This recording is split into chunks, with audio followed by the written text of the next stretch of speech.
Maybe I turn the time over to Dr. Jeba for the welcome. Good morning, everyone, once again. A warm welcome to Dr. Darren Liu. We are so fortunate to have you today. Thank you for being with us. Also, welcome to all the teachers, Dr. Jeffrey from SUT, students. You all are welcome for this very important event. We all understand the importance of research, innovation in day-to-day lives and the ways in which they are transforming the world. Especially we know that after the pandemic right now, it's very clear and it's blindly obvious now that science and technology is taking new different shape. And it is very important that we need to collaborate or participate with the changes that are being made. And it is equally important in our collaboration in this great effort. And this research workshop is very, very important for us. It's not just because of the QA requirement, but it is also very important for our development, personal development or professional development also. And I am so thankful to Dr. Nakon for planning for this event and also for choosing Dr. Darren Liu, who is a very well-versed in research and an experienced person. And I will talk about that a little later. And let me also emphasize that this seminar is a great opportunity for us to learn from a very experienced person. And this is a time for us to learn from him. And also I encourage all of us to ask as many questions as possible because he is looking forward for us to ask questions so that we can learn more about. And of course, we do have a lot of,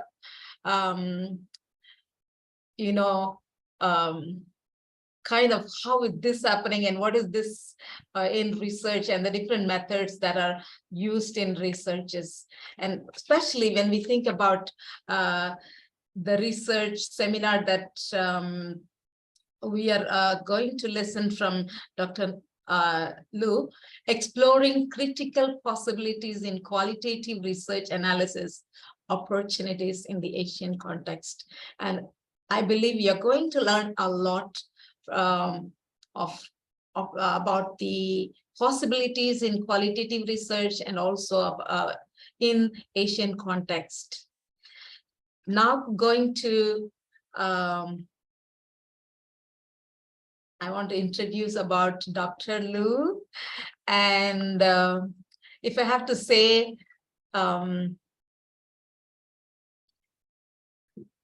about him, I'm just thinking about the day the time that I joined this place for as one of the teachers. I just got an opportunity to sit with him in the meetings of HDB. I think by that time it was Catalyst. And I got to know him very little, but I learned a lot from him. Even though I could not work with him physically here, but even I hear about him and I have learned that he served as still as a associate editor for our HDBS journal, and many of us get support from him as a research for our research. Such a kind and a humble servant of God. That's what I have learned about him. He's so willing. In all our time, we need some research, and he is supporting in many ways. To talk about him professionally, he's an applied linguist and currently working in the Center for the Promotion of Knowledge and Language Learning at University Malaysia Sabah.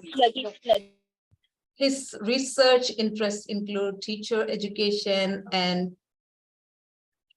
education reformation and many other things, language learning, I guess. And if I have to talk about his research experience and his publication, there are too many. I noticed that he has a very long CV and about 30. Before I talk about his research publications, I want to tell that he is a reviewer, research article reviewer for 11 journals. And among those 11 journals, 10 are Scopus journals. From this, I think you will know that you should know that whom you should contact for help for your publication and ask for tips and also ask for help to publish your articles too. Going to the research articles published, he has published 30 articles, not just those, almost several articles for the past years, and 5 papers with are right now accepted for publication, 4 research papers submitted and are under review, 8 research papers submitted and are also under review. And there are many research papers under review and he's still working on, and he was also an invited speaker workshop and other speakers. He was invited for 9 and he was speaking, addressing 9 meetings, and he also had attended 17 conferences and presented, and I can keep adding to that. And Dr. Nakon has shared with us, he's sharing the screen and you can go on over it, the long list. So I really want to thank God for sending Dr. Lu for us today to share his research and also give us an understanding about how we can do our researches on our opening our minds on, especially on language learning and teachers teaching English. I now give the time to Dr. Lu. We will ask Ajahn Dan Story to lead out in prayer first before Dr. Lu. Oh, sorry. I'm sorry. Yes, Ajahn Dan, please. Yes, I would love to offer prayer. I apologize, my camera isn't working. I can't get my video to work, but I'll just ask that we all bow our heads for prayer.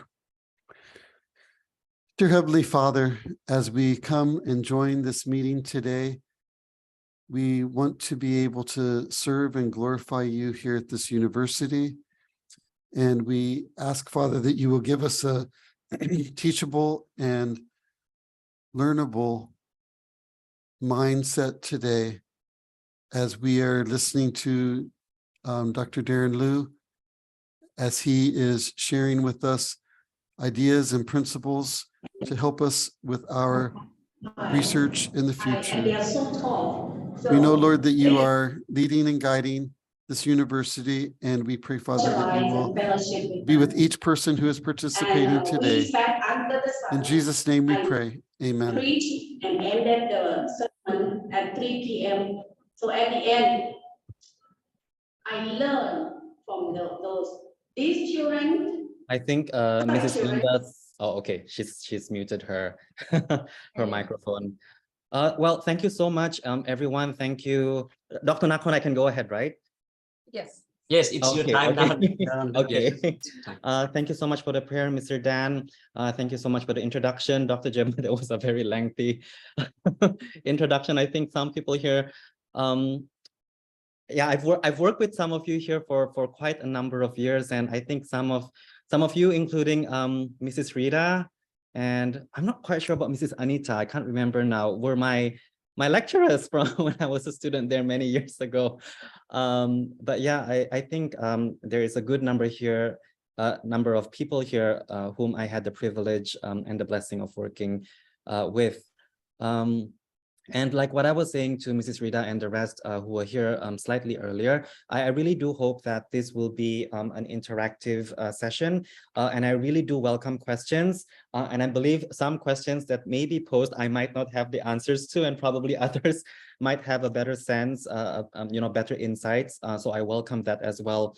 I really do hope that what I am about to share today will be like what Mr. Dan had prayed about just now, an impetus, a starting point where we can think, about the things that we can possibly do. And on that note, perhaps maybe I can just mention a disclaimer that I want you to keep at the back of your head. And this was inspired by Mrs. Rita's soon to be, Dr. Rita, her presentation last night. She looked at the context of AIU. She looked at the concept of longevity. And, one thing, one theme that she found from her study, her PhD study, was the relationship that the community at AIU had with Jesus. The community is not just, the lecturers, but the students as well. Okay, even though Mrs. Rita was not looking at students per se, but the relationship that our students at AIU have with Jesus, with God, with the church, those things can be actually variables, qualitative variables that you take into account. Okay, and hopefully as we go along with my presentation this morning, and by the end, it will become clearer to you how you can leverage on those things, especially in terms of conducting research. Yeah. So without further ado, I will begin with the research proper. Let me just get my screen up. I can start, right, Dr. Nakon? I mean, I've started already. Okay. Yes, go ahead. Okay.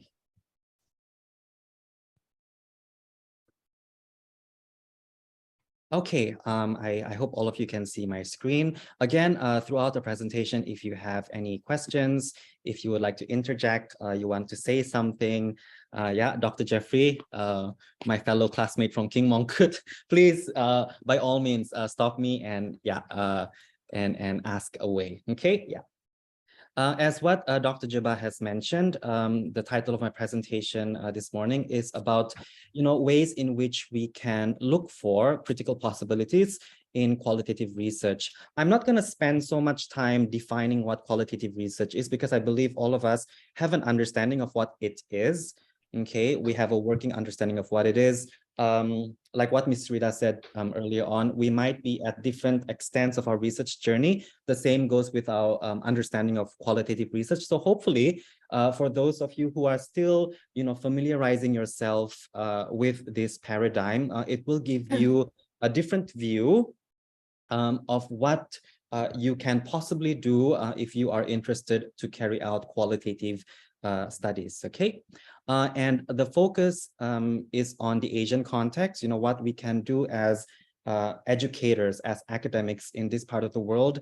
But I think I would also like to emphasize the things that you can do on, the AIU campus, as a campus that offers faith-based learning, that offers a faith-based experience for our students there. I believe, if you look at, I'm just gonna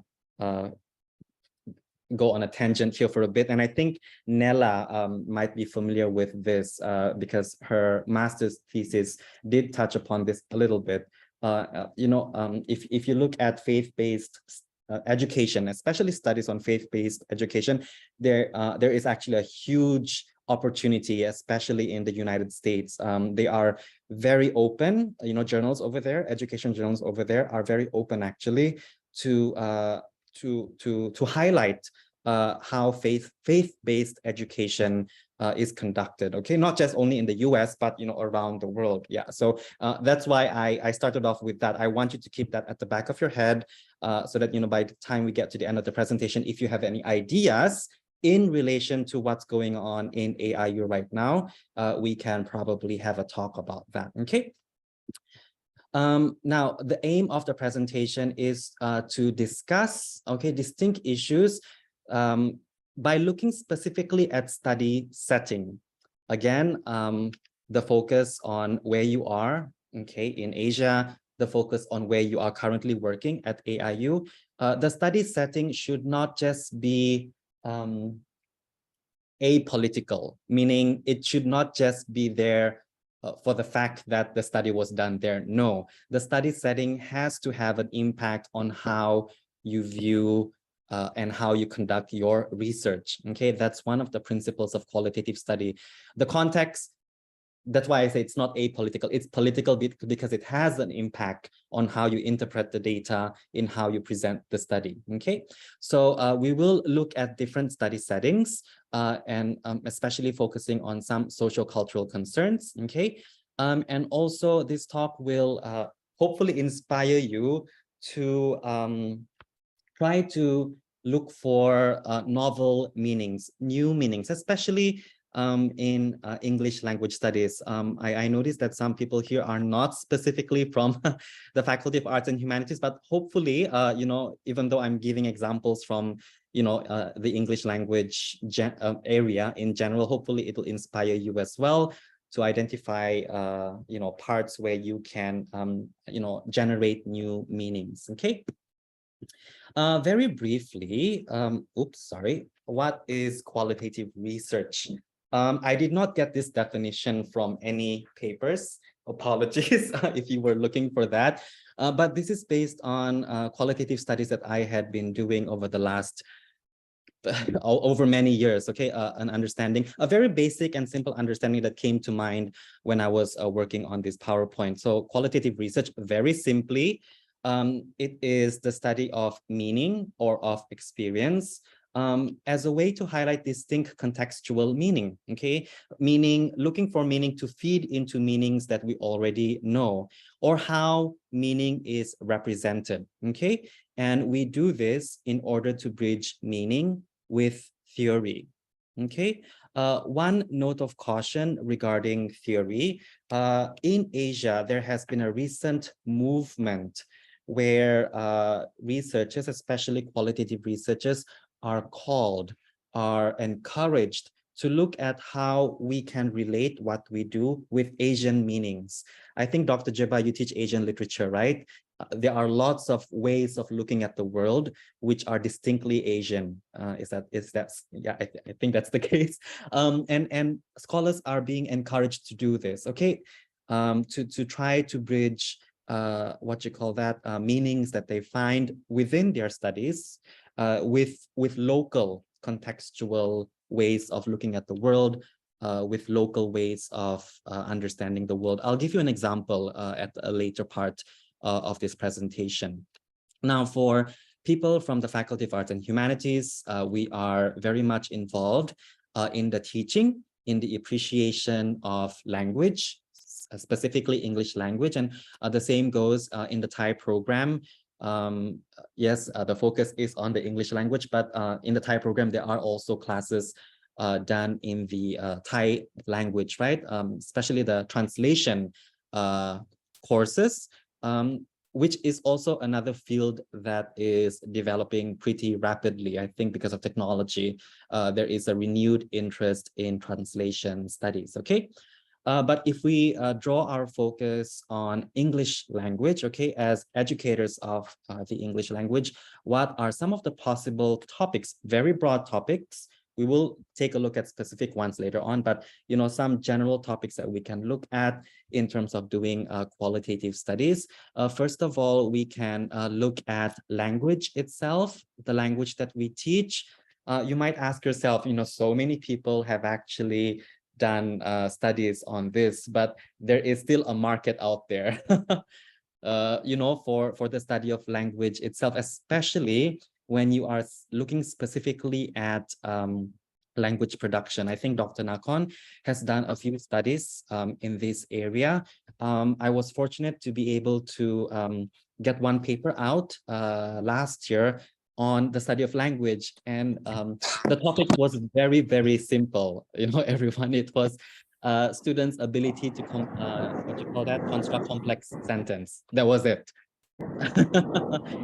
Complex sentence and nominal phrases. This study was conducted in a class where students had to learn how to write research papers at the PhD level. So I was looking at their output. Basically, I was creating a corpus, a collection of student academic papers, and I was just analyzing their ability to do two types of things. There were many things I could see, but I was only looking at two things: complex structure and nominal phrases, noun phrases. Okay, it was there.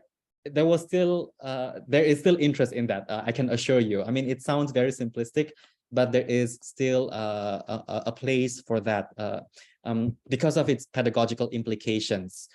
You know, at a point where our students need to publish in order to graduate. Remember, when I was describing this just now, this was done in a class where I was teaching PhD students. And one of the requirements is for them to publish in order to graduate from their PhD program. So writing is very, very important. They really took the writing class very seriously. And it was interesting to see the kinds of difficulties they had, but also it had a clear pedagogical underpinning implications for myself and also for other instructors who are teaching the same kind of, class. Okay.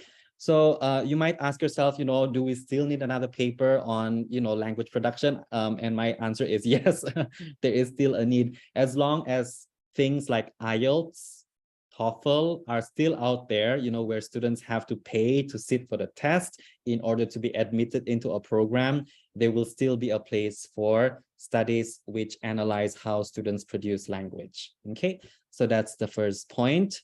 The second one, beliefs and practices of language teaching and learning.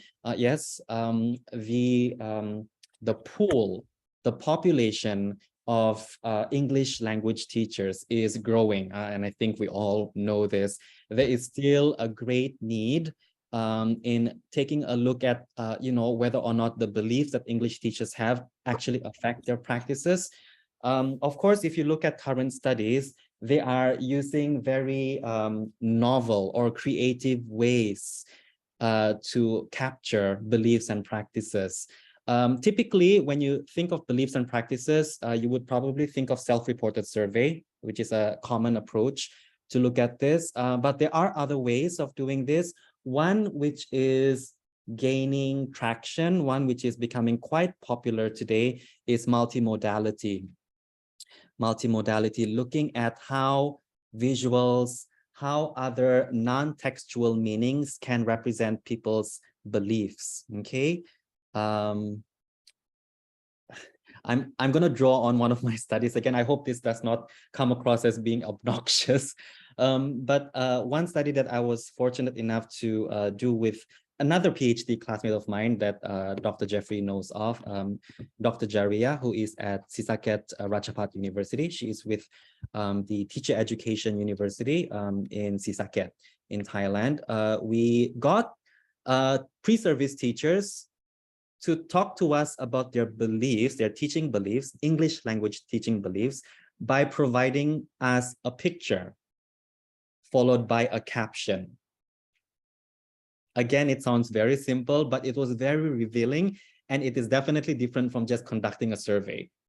Okay, so the teachers provided a picture, any picture that they found, and then they had to provide, a short caption which said, which had information about why they chose that picture, why was that picture important to them, how does that picture represent their beliefs. Okay, we submitted it to a local journal. And the editors were pleasantly surprised because they said they have never come across a paper like this, which is something that I think we need to leverage on because if you look at multimodality, this field, it is huge in Australia. It is quite huge in the UK as well. So they are, I think, a decade or even more ahead in terms of multimodal analysis. But I think in our region, we are just getting into this, in terms of, using other non-textual data to examine beliefs or perspectives or views or opinions like that. Yeah. So another avenue to explore. What you call it? Dr. Nakon and I have a paper that we recently, we're still waiting for it to come out, but it has been accepted with Achan Tantip as well. What you call that? It also used a type of multimodality. We looked at color codings as a way to determine a student's collaboration. Okay, color coding, their extent of collaboration. Sounds simple, but let me tell you, it is something that is quite novel, especially in our region. Yes, Mrs. Rita. Hi, do you think you can explain multimodality is? Oh, so it's non-textual data. For example, Okay.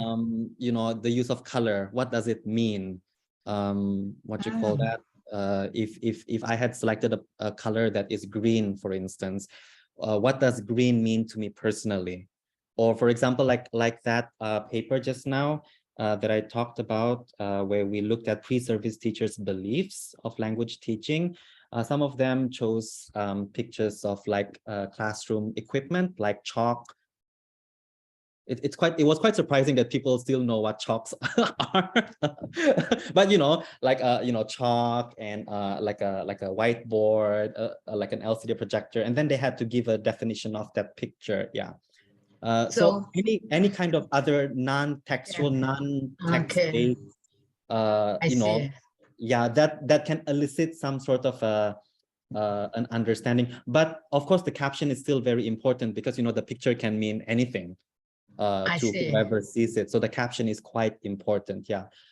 I think that it means the belief of the teacher that this object can be used as a good object for teaching.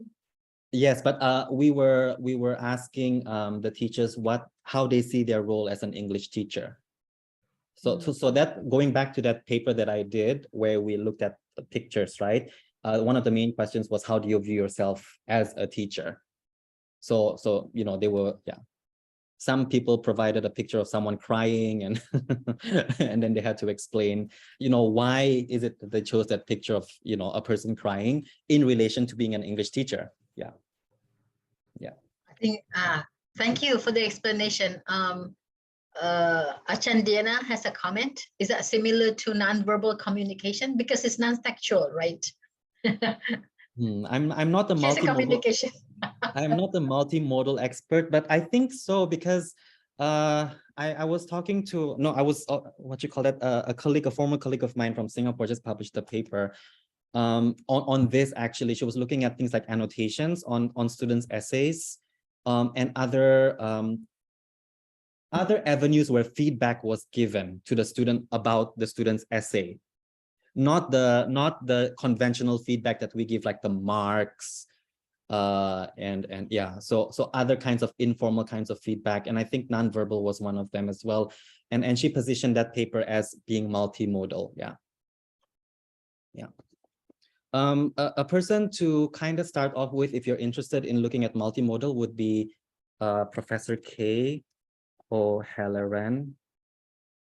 You can look at some of her work and be inspired from it. But yeah, I think we should not constrict ourselves to just looking at textual data, you know, because we're English language teachers, there are so many other, like Mrs. Rita, she taught me semantics, you know, when I was a college student. There are so many things around us that are meaningful, that can give meaning, right, to how we view the world, to how we understand what is around us. Yeah, so I think we should leverage on that. We should take the opportunity. Yeah. That's very interesting. Sorry, that's very interesting though, that people are going beyond just the text. Right. Yeah. But of course, you know, in the way that you explain, like in the methodology part, you know, when you write up your paper, of course, you have to be very explicit with how you interpreted. Of course, things might sometimes be very general because, you know, you're trying to encapsulate so many different meanings. So in the way that you analyze also, you know, you probably have to, especially if you're doing it from a quantitative perspective, you might have to be a little general, but you can go deep in the qualitative analysis of things. What do I mean general in the quantitative, what you call that, perspective? For example, if you look at the picture, if the picture has a person who is smiling, you know, the universal understanding of a smile is positive. So you can kind of group all of that together first into one category before going into it further, into it deeper when you get to the qualitative part. So yeah, that can be a possibility. I think our colleagues at King Mongkut actually right now, they are developing what I think, Jeff, you can correct me on this if you have more information, what I think will be an open tool that can do multimodal coding. But at a very general, I think, level, for example, what color is the what colors does the picture have? So it will tag all of those things. Is the caption in sometimes, you know, pictures or posters or advertisements, they have what you call it, words or, you know, short phrases or even full sentences. I think they're developing what I think will be an open tool for public access next time to use. Yeah, I think it's public access now too, but then you just have to register that, yeah, and tell them that you want to use it. Yeah, but it's a good alternative to just doing a survey. I think that's what I want to say. Yeah, and people are open to things like this. The next one, which we will look at closely after this, the uses of the language. I think we have all you know, considered the experience of our students or even ourselves, you know, as language instructors, what our experience is, what you call that, when we use the English language. There has been a lot of interest actually in the EFL students who learn English as a foreign language. I think, if I'm not mistaken, Mrs. Anita and we did a study together some years back, almost 10 years ago, actually, about student engagement. You know, how do EFL students engage with the language, especially in the classroom? And those topics are still quite in demand, actually. And there is actually a resurgence in the what you call that, in the lives of English language teachers. There is a resurgence of interest in taking a deeper look at what the experience is regarding how English teachers use the language or how they teach the language, things like that. I think Dr. Jeffrey has written a few papers in this regard, not just focusing on the users, but, you know, the affective factors, you know, among the language users and in the language classroom. I think he has a few papers on the concept of gratitude, how to teach gratitude, you know, in the English language classroom. Yeah. So that can be a potential also avenue to look into. And of course, the wider context affecting language, or even not just the language per se, but how we teach the language, how we understand the language. I think in this last bullet point, this has been, I think, a growing interest for me over the last 2 or 3 years, using qualitative approaches to understand how we understand language. And this is actually where the critical part comes in for my talk. You know, it is some sort of a challenge towards, you know, the conventional ways in which we conduct qualitative studies. Okay, so that has been, I think, my interest, developing interest over the last couple of years. So some of these things I have mentioned just now when I was giving more information about the topics, the possible topics that we can look into. So yeah, some other qualitative research approaches, case studies. I think Dr. Rita is an expert on this. This was her main methodology in her PhD study. So you can ask her for more information. One of the studies that we will look at towards the end of the presentation also uses a case study approach. Some of you might think, isn't case study too, what you call that, too brief? You know, it doesn't really, you know, can you write an 8,000 word article based on one case study? Yes, you can. But you just have to really go deep into that case that you're looking into. But yes, it is possible. Is it publishable? Yes, it is publishable. You can publish papers in good journals based on one case study. It is possible. One that is also quite popular, especially in the Thai context, is corpus analysis. I think if you look at universities like Thammasat, especially Thammasat University, their School of Liberal Arts, some of their senior lecturers, the people there who are really driving the institute, the language institute especially, they are big proponents of corpus work. Okay, so they have a journal as well called Learn, Learn, and if they're what you call that, their editors are actually corpus experts. They are big proponents of corpus linguistics, which can be a good thing or a bad thing. Good, if you are also into corpus studies and you submit to them, they might be a little bit more biased towards studies which are corpus based. Bad, because they are experts and they might be a little bit more critical towards studies which are corpus based. Okay, they might expect more, because they themselves have published a lot using that tool. Okay, corpus analysis is not just what you call it, qualitative. Actually, it's actually more quantitative than qualitative. Yeah, because a lot of the descriptive results from corpus analysis are in numerical form. Okay. There are a lot of free tools which you can use to do corpus analysis. I'll just list them down here in the chat. One is called AntConc. We have to thank Professor Anthony Lawrence from Waseda University in Japan for believing in free access to knowledge because he and his team have been developing a lot of corpus tools, and they make it freely available for anyone who wants to use them. They do accept and appreciate donations, but the donations are, voluntary, free will. But yeah, if you Google Professor Lawrence, I can't remember how to spell his name. Apologies, I'm not sure if it's L-O-U or L-O-W, but yeah, Lawrence. The name is AntConc. Yeah, Jeff, if I got the spelling wrong in the chat, please correct me. But yeah, he has tools free that you can download.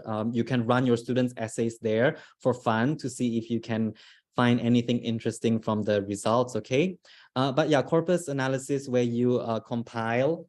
Not complication, a compilation, apologies for the typo there, a compilation of text to represent an aspect of a phenomenon. Okay, one very easy thing to look at would definitely be word frequency. If you have a reference corpus, you can actually upload the reference corpus and compare it with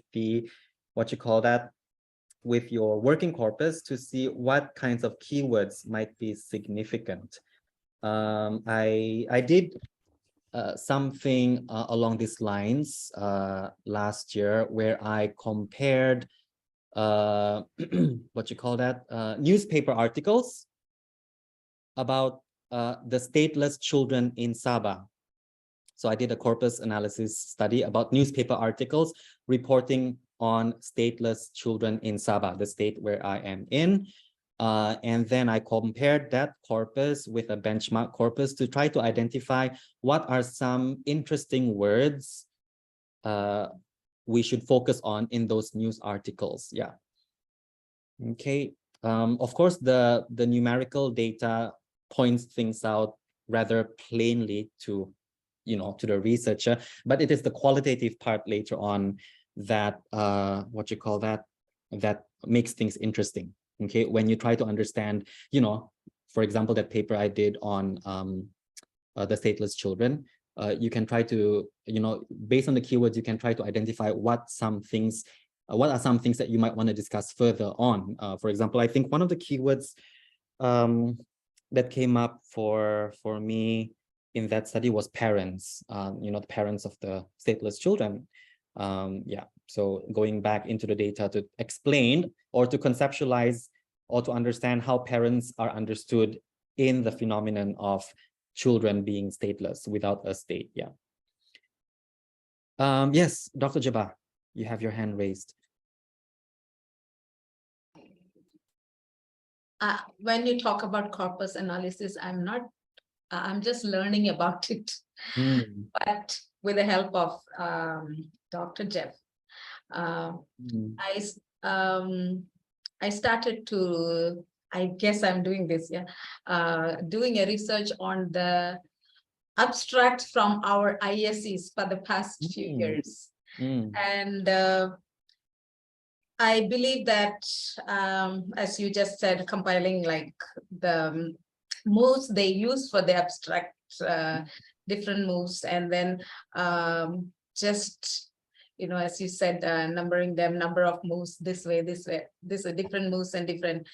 How can I make it very something that the the journals will accept, something like it can be publishable? It is, I just felt just analyzing the number of moves in this move and that move, like that, you know.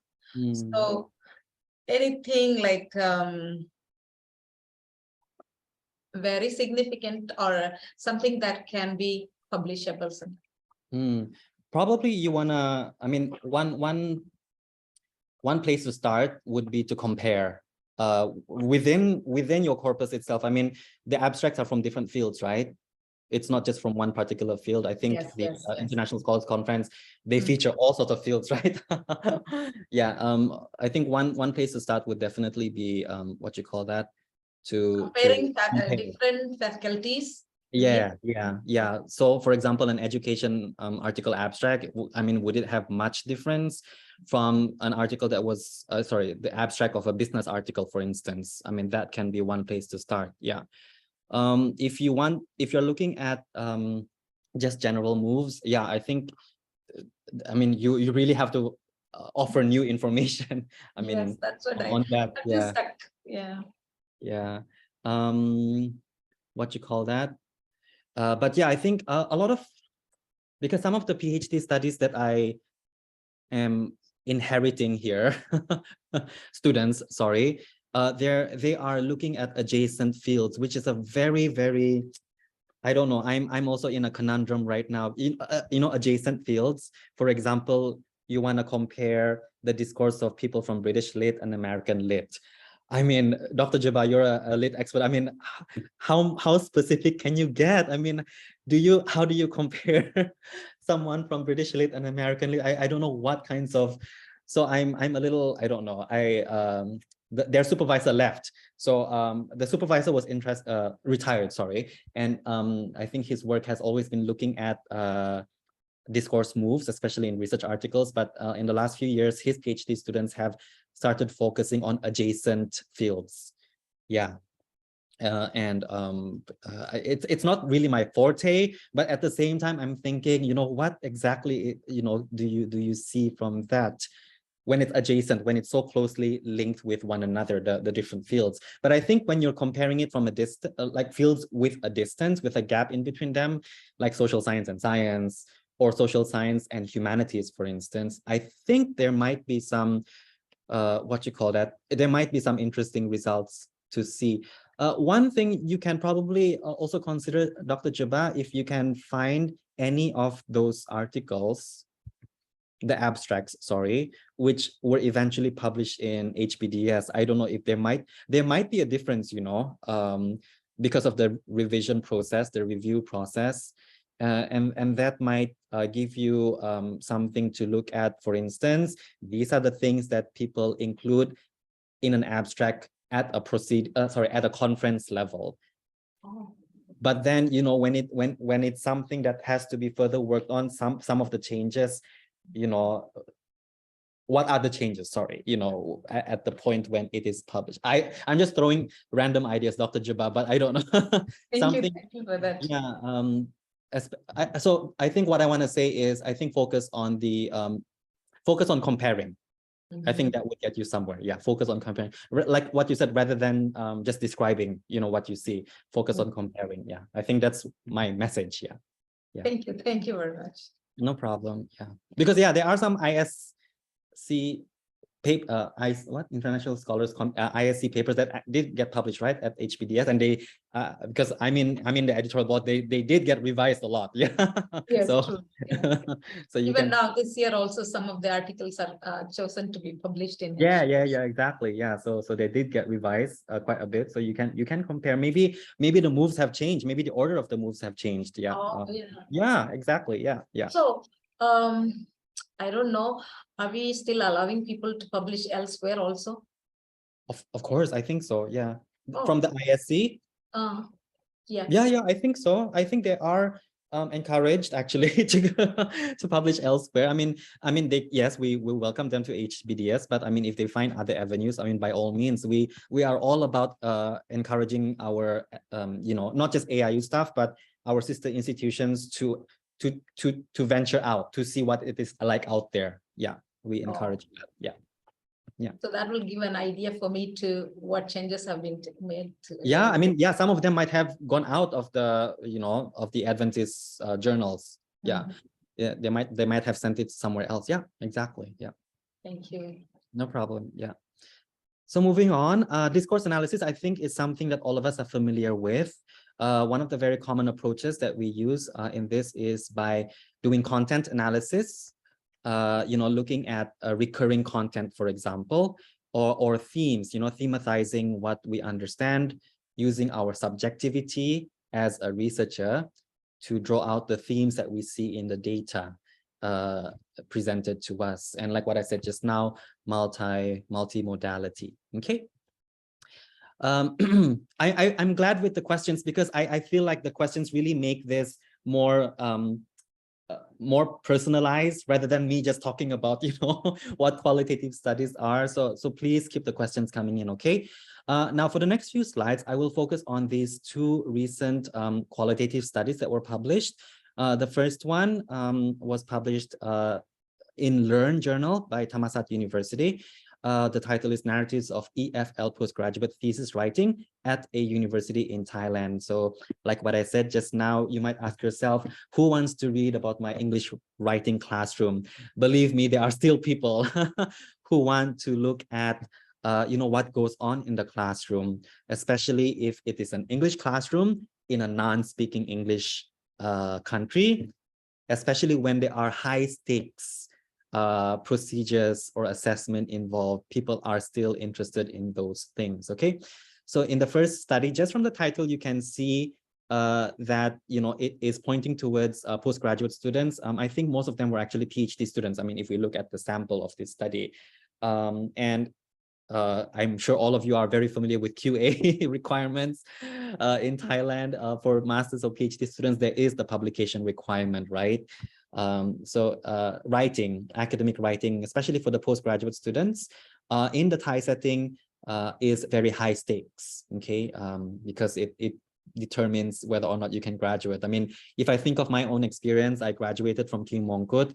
I had to wait about 2.5 years after my thesis had been written before my first paper was accepted. So for about 2 years, I was paying full fees, but I was not attending classes or anything like that anymore, because I had to maintain my status. I was just waiting to graduate.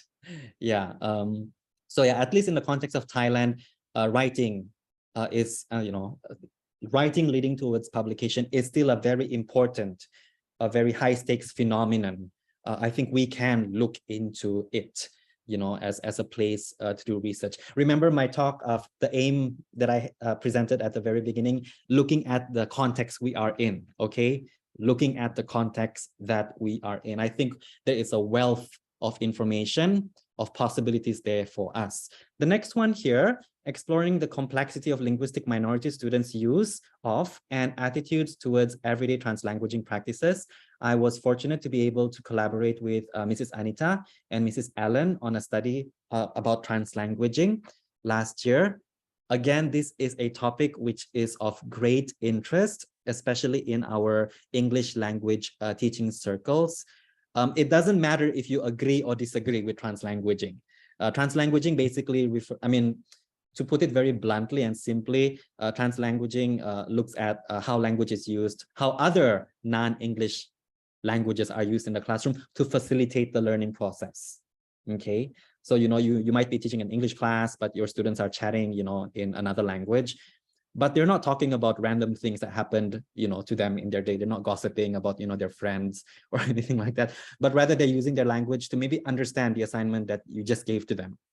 Okay, so there is an interest. Excuse me, is it about if a Chinese student is being taught in English, but she wants to know the meaning of that very clearly, so she uses those words in Chinese? Yeah, exactly. Oh. Yeah. So using other languages to facilitate the learning process. Yeah. So how can the teachers use this? How can a teachers I don't know how to say. If it is Thai teachers and they're teaching English, it's easy. Like, for example, they say in English and also translate also for Chanakon and others can do this with their interpretation Thai classes.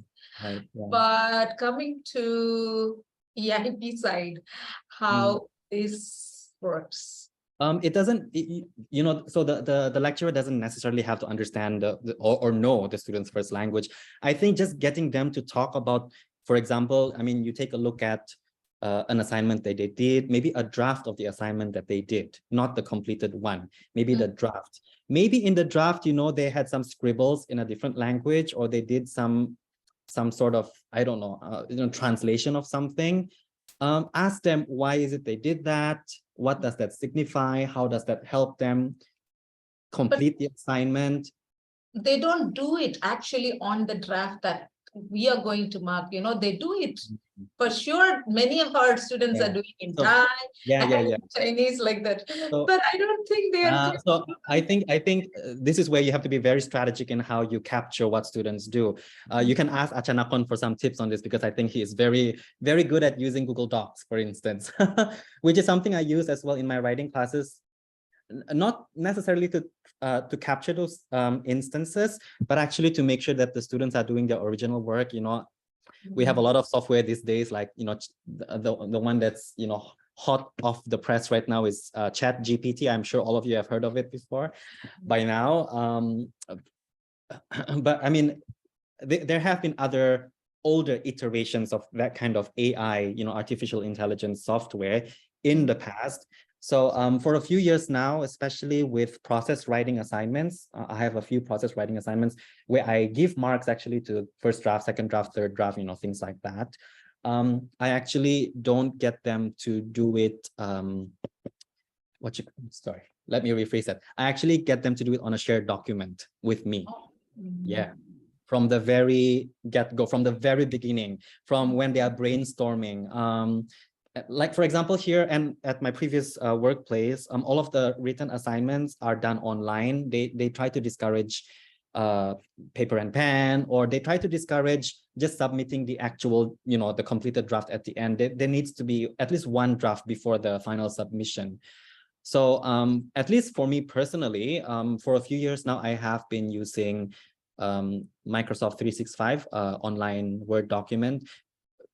Nothing against Google Docs, but personally, again, I go with what is paid for by the institution.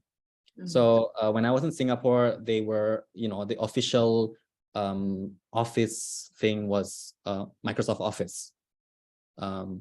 And here at UMS in Sabah now, the official one is also Microsoft Office. I mean, that's the only reason why I use Office. I have nothing against Google Docs. It's the same functions, but for official stuff, I go with official, what is paid for officially. Yeah. And I think at AIU as well, right? The official, because you used Outlook and things like that. Yeah. So yeah, I shared the same online document with them from the very beginning. Yeah. So everything is actually there. I try to ask, of course, it doesn't happen with all students, but where possible, I try to encourage students to just kind of write down, even if it's not in English, anything that has to do with them doing the assignment. So everything is just captured there in that one document. Yeah. So you have to be quite strategic with how you collect the data, so to speak. Can we be intentional in telling them, okay, of you are course, I think so. Yeah, use your language or whatever, right? As long as as long as you declare all of those things in your what you call that, your protocol, your IRB protocol, I think, yeah, that should be fine. Yeah. Yeah. Yeah, I didn't have any problems, because for that class I did go through IRB as well. Remember just now I said there was this paper I did where I looked at students' use of complex sentences and nominal phrases. Yeah, that did go through IRB as well. Yeah, and they were, they were okay with that, because I think for that I was not revealing any of what the students wrote, because I was just looking at, like, for example, how many times a complex sentence was done correctly, for instance. Yeah, or the number of words, the length of the complex sentence. Was it really a long complex sentence? Was it, things like that. Yeah. So there was no revealing information as well. Yeah. So I think if you're very strategic, about the number of people using, or number of like that, right, or yeah, this language people, this country people using, right, something like right, that. something like that. Yeah, it can be. I mean, I know that's not qualitative anymore, but that can be the starting point. Yeah, yeah. Mrs. Rita, yes. Yeah, no, I just want to comment on what you have done, requiring your students to submit the drafts. I think actually we need to move more into that, because I think in so many writing classes, we just focused on production, not the process. While the students' greatest challenges tend to lie in the process itself. And so we always say the students have to produce X number of essays, but I think if we do fewer essays and actually focus more on the process, that will be more helpful for the students. Of course, that's my personal opinion based on what I have observed through the years. Like learning about the different types of essays probably is secondary. What they need to learn is how to make good essays. Okay, the different types is not as challenging, because we can learn to do that. But as you mentioned, that can open a way for us to see the actual process of brainstorming, and then going through all of that, rather than just simply seeing the product at the end. Especially nowadays, we have a lot of suspicions regarding the production, right? So probably it's about time to change the way we teach and emphasizing more on the process. I mean, the product is still important, but make it plan process right in class, so that we have the quality instruction step by step, not just kind of jumped into the product. That's a comment. Yeah, thank you, Mrs. Rita. And just to add to what Mrs. Rita had said, I know some people want to, sorry, Ajahn Nakhon. Yes, I said, sorry, I mean, yeah, I agree with Dr. Rita a while ago. You say that you want to monitor students writing from the beginning. That's what, that's what I'm doing now, because when I teach a basic research course to the Thai students, and I ask them to share in the Google Docs. And so I start seeing, what they are doing from one stage to the next, like that. So I start grading them from, the pre-writing stage too. I totally agree that if you wait to grade only for the final draft, the productions, then it may not work that way, because somehow I believe that there's chance for plagiarism, of course. And if you go through that Google Docs or the Microsoft 359, you can see the process they are working slowly, little by little, and who contribute less and who contribute more, and you can see their their work through that. Thank you. Yes. Thank you, Dr. Nakhon. Yeah, Mrs. Nella, did you want to say something? Yes. I just want to share my experience teaching English composition this semester. We actually started when it comes to brainstorming from the early stage of their essay writing. I did kind of do what you all are what you are sharing here about sharing putting down or making the students share what they have come up with from the early stage of their writing up to where they are now. And every everything that they have discussed from the very beginning, even the brainstorming part, I told them to submit it to me because this is a new course for me. It's also something not how to say, not new, but not also, it's something that I need to learn how to work together with the students. So every stage of their writing up to this point, I am there to see and then give them comments right away. And it's easier for me as a teacher to then keep up with the work that I have to do, to check the work, the stages of writing, selecting the topics and whatnot. So yeah, so I am trying to keep up with everything, and I totally agree that this, if the students share the stages of their writing with the teacher, it's easy for us also to know where they are at, and then we know how to help them. Yeah, thank you, Mrs. Nella, and everyone else who have contributed. I think we have touched on, because the FAH program, I think, has a lot of writing classes, I believe, right? I mean, still. So, I mean, it can be a rich context where, and it's writing in different genres, right? Depending on your emphasis, right? Still, yeah, I think there are a lot of things you can tap into there, especially if you focus on less, maybe not to have, but focus on the process instead of the quantity of the output. Yeah. Yeah, not only can you look at students' learning, students' contribution and things like that, or look at how the essay transforms over time, which is a qualitative process, but you can actually, Nella just now mentioned, Mrs. Nella mentioned just now, she, giving comments. You can even look at the depth of your comments. For example, in the brainstorming draft, right? What kinds of comments, for example, you use Bloom's taxonomy to look at the comments that you give in the brainstorming draft, and you compare it with the Bloom's taxonomy. What kinds of comments do you normally give at that level when it's just brainstorming? You can even do a self-evaluation of the feedback that you give to your students, and that can be qualitative as well. Okay.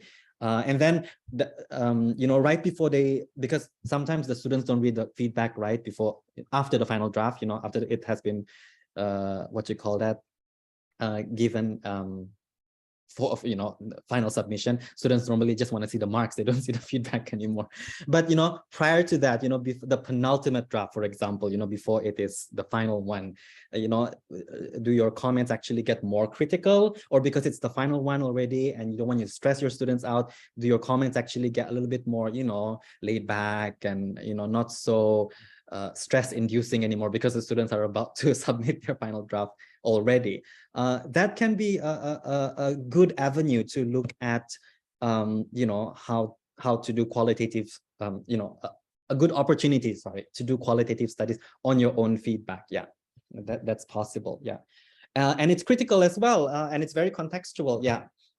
Yeah, so thank you for that. So I'm really enjoying the feedback. I think hopefully it is giving you some ideas of where you can, what you can do, because again, like writing, it is, I think, something that is done a lot at FAH. I think, yeah, and as an alumni of the faculty, I actually have to thank the writing classes that I think I had more in under the curriculum that I was in, and Diana and probably Achan Nakon as well. We had more writing classes then, but it was such a blessing because when I went to do my master's, just a little side story here, I was not asked to go and take a remedial reading in comparison with my other classmates who were also doing their master's program. I was exempted from that because I was able to write a coherent, research paper.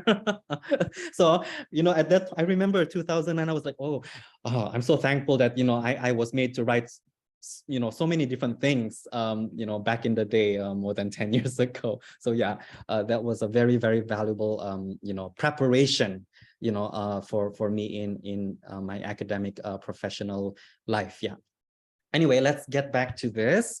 Let's take a look at the first one that I mentioned just now, the narratives, so stories, okay, of postgraduate thesis writing at a university in Thailand, okay. This is an excerpt from the methodology section, okay. And I have put in bold some concepts, okay, that I think you can look deeper into, okay, especially when you want to do qualitative studies. What we have talked about so far just now, learning process, that is a concept as well. Okay, we talked about the possibility of looking at how students think through translanguaging so far. Okay, and earlier on I talked about how AIU, I think, is a place where there is rich meaning, even from a religious, spiritual perspective, that can be, used in our research work. Okay, these are some other concepts as well, which I think are current. They are currencies. They're, money. They have value, in qualitative studies. Okay, I'm just going to quickly read through this. Okay, the in-depth exploration reveals how the students in a Thailand university exercise the agency in the culturally loaded social practice of writing a thesis.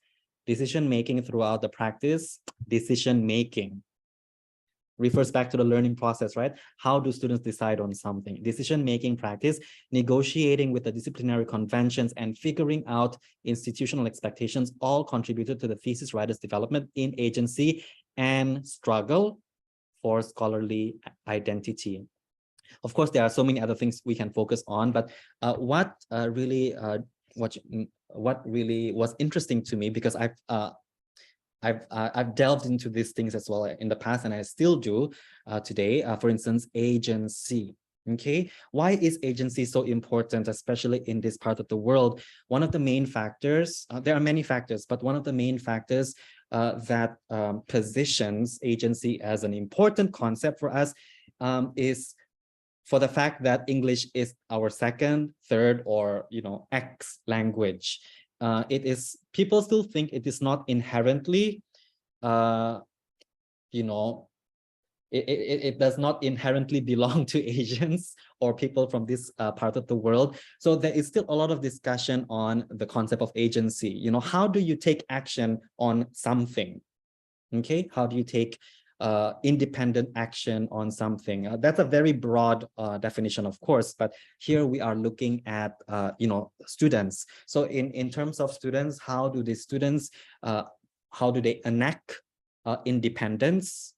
How do they look at the task and try to make it their own? For instance, what are some of the steps that they take in order to make the thesis written in English to be distinctly theirs? Okay, so looking at the concept of agency can be an entry point, okay, into us understanding the writing process, for instance. Can you give us an example, please? I mean, a very simple example, especially from teacher education. I think Mrs. Rita and I recently had a paper on this, Achanakon as well, some years ago, where we looked at the practicum students from the TESOL program. When encountered with a problem, what are some of the proactive steps that the teachers take? Rather than being, waiting for someone to tell them, oh, you have this problem, okay, do A, B, C, but rather, independently, how do they resolve the issue? The same thing we can expect with students. I think we should expect with university students. We give them an assignment. Assignments are supposed to be challenging to a certain extent. It should require them to kind of brainstorm independently how they want to complete, how they want to start, how they want to do, how they want to complete the assignment. Okay, all of those involve a form of agency on their part. Getting themselves to the library, starting to look for information, in databases to support their research paper if they're writing a research paper. Okay, if they think that a sentence is written wrong grammatically, what do? Do they copy that sentence into Google to see if other people have written the same way? That's what I actually teach my students here. If you don't have anyone else to ask, you think the sentence is wrong, just copy that sentence into Google, see if someone else has written it the same way. If many people have written it the same way, then probably it is the way to write the sentence. Yeah. Because sorry to go off a tangent again, another teaching tip.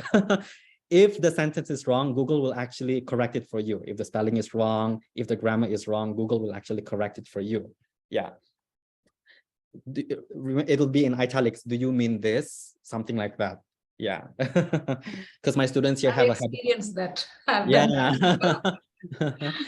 Yeah. My students here have a habit of turning off their spell check and grammar check. And I keep telling them, why do you want me to deduct points, from your assignment unnecessarily? Yeah. Anyway, going back to agency. Yeah, I think agency is a concept that we can still look at, even though it's been something that's been talked about for many, many years, actually now, 10, 15 years in our region. Yeah, so agency is one concept that you can look at. This is another one that I think, Thailand really, really benefits. Because, I mean, some of you, I think here have taught, like Diana as well, you teach business communication and how important culture is, right, in communication. I think we have, a plethora of things to look at when it comes to culturally loaded social practices. Okay, and looking at it in terms of communication. I think you can talk to Achan Nakhon as well about this. For example, in our paper where we looked at collaboration, some of the recurring responses that students had about not collaborating a lot is because they think that someone else is better than them. So there's that distance in terms of the perceived skill of another student or the perceived intellect of another student. So because they think that another student is maybe smarter or more experienced or even more senior in terms of study program, maybe the student is in their fourth and final year, they will just defer to that student because of that kind of thing. Those things are interesting as well because it affects how students learn. Okay, it becomes even more interesting if the outcome is wrong. They do something as a group, but then at the end the result is maybe wrong or off target, and then you interview the students, how did you get to this point? It will be interesting to find out that some members knew it was wrong, but because they deferred to the more senior student, they just went with whoever that person is. Actually, people are interested in things like that too. When the learning breaks down or the outcome is not what is expected, if you look at critical studies in education, there are a lot of people who actually look at this. They are trying to move away from the optimistic, what you call that, rosy daisy kind of, everything works well, in a classroom, but they are trying to capture also things or instances when learning actually breaks down.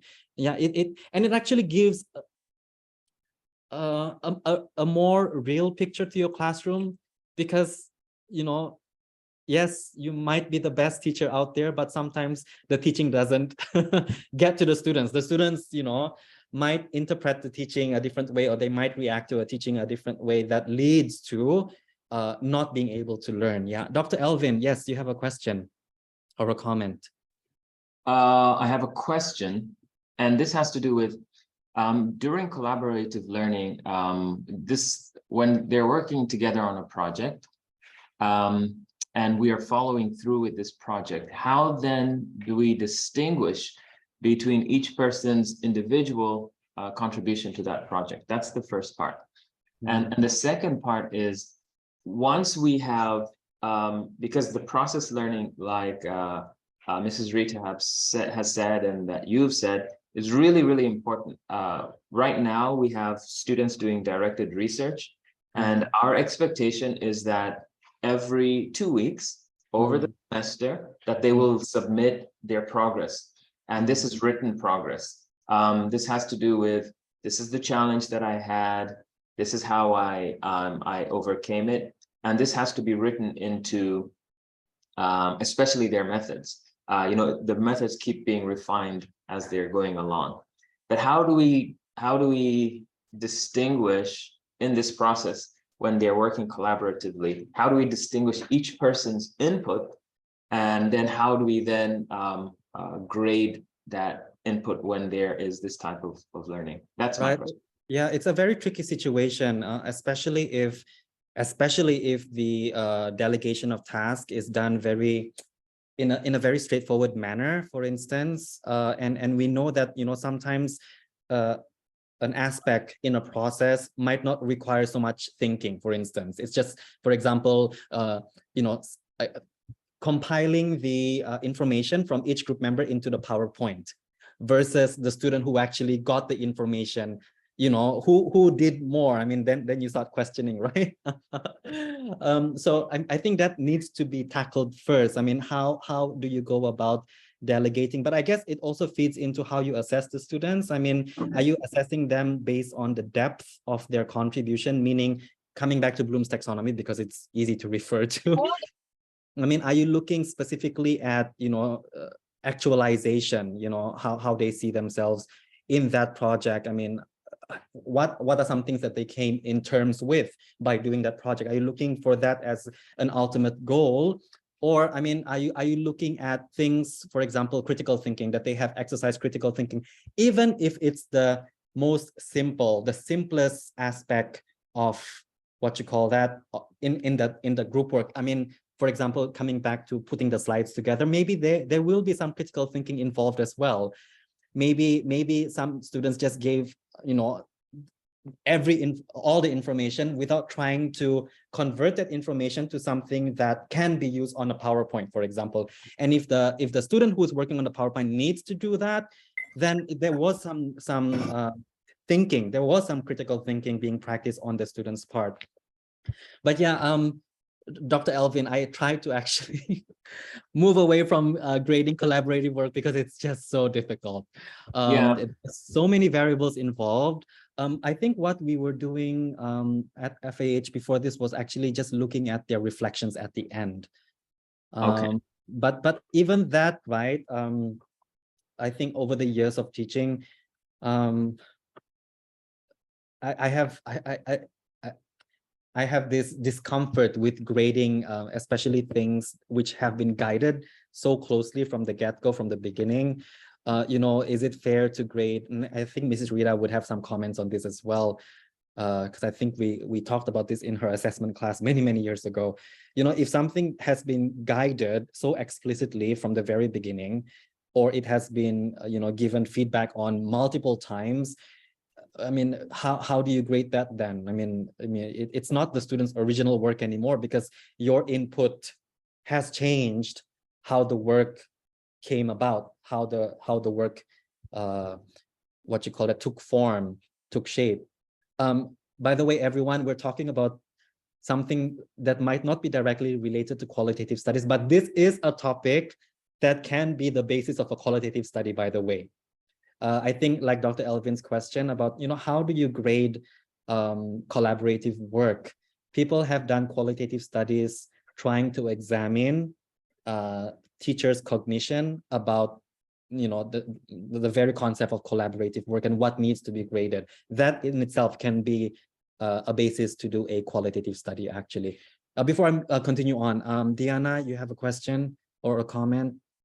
Excuse me. This is just making me think further, so I will share. So it could be in a comment or it could be a question form. Let's see, especially what Dr. Elvin was sharing. So I teach small group and team communication, but not only in this course, but in other courses as well. I have group projects, yeah? So students have to work in groups.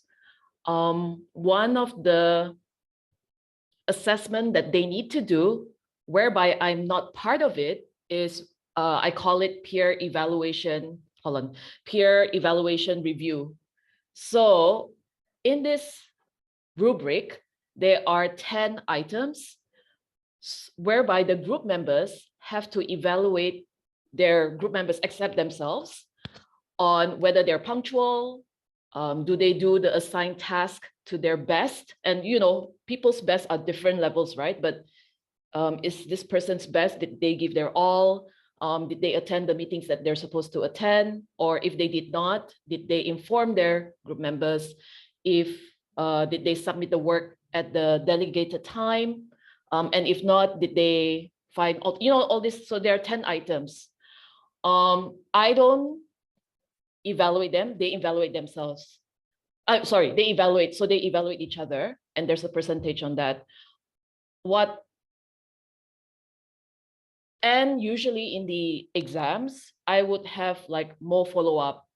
So sometimes, not sometimes, sorry. So from my observation, I realize if we have students who are, even if they're not friends, but they belong to the same program, there is a tendency they will still mark them high because of that, we help each other kind of a thing. And sometimes you'll have groups who, there is a risk. So there will be groups that are like, hey, I give you this point. Yeah, we give the same point. I mean, that's the risk that I was willing to take. So I realized in other classes, I would intentionally not put them together, the friends not together. And this would depend, like, for example, in business comm, whereby business comm is a freshman sophomore course, and you have students coming from different departments.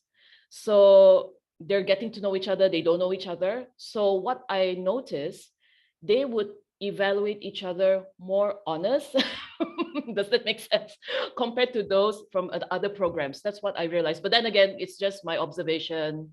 So I'm wondering if I could use the data from that. I don't know if that there's a number. Sorry, I'm trying to relate to. Oh gosh, yeah, no, for sure. I went over. Yeah. No. So I that's think, quantitative, like that. They have like number 5 is like the top number. Number 1 is unacceptable or something like the 5, 4, 3, 2, 1. And then, but this is gonna be mixed method, yeah. And then get their input also in the exam because they will elaborate more. Or this is the tricky thing. What if they give high number, but actually in the exam, they're like on the opposite? Oh, I don't know, man. Yeah. I think that would be very interesting if you found any conflicting data or observations. But yeah, I think as you were talking just now, I was thinking, oh, you do have a lot of very, very interesting data that you can use. I mean, but is it all numerical kind of evaluation? For the peer, yes, but at the bottom I have additional comments. Depending on the yeah, so that's written, and not everybody fills that up. But when I have people filling that up, it gives me more understanding towards the numbers that they give to their their group members, let me just say. Because sometimes I'll be like, oh, really? My perception of that student could be very different from when they're working together. And this could be positive or negative. Yeah, I mean, yeah, you can, I mean, because you said you're not involved in that particular work, right? Yes, yeah, it's a risk, but that's fine, but you can compare your perspective because you are in the class with the students for the whole semester, right? So, I mean, you do form a perspective of who they are, their performance and things like that. So that can be a very interesting qualitative study or mixed methods, like what you said, where you compare feedback, students' peer feedback with your own preconceived and feedback or perception of the students' performance. Definitely. I guess it could be their perception too, right? Yeah. Yes, that is, and it's I think it's quite different because yeah, I don't think we have enough studies out there in terms of peer feedback. There are a lot of studies, I think, today about teachers' feedback, especially in a writing class. But peer feedback, I think, I think one of the reasons why there aren't a lot is because teachers probably use it incidentally, this teaching approach. They don't really plan it. So when something is not planned, we don't really have a lot of data collected because it's not deliberate and things like that. But yeah, definitely something interesting.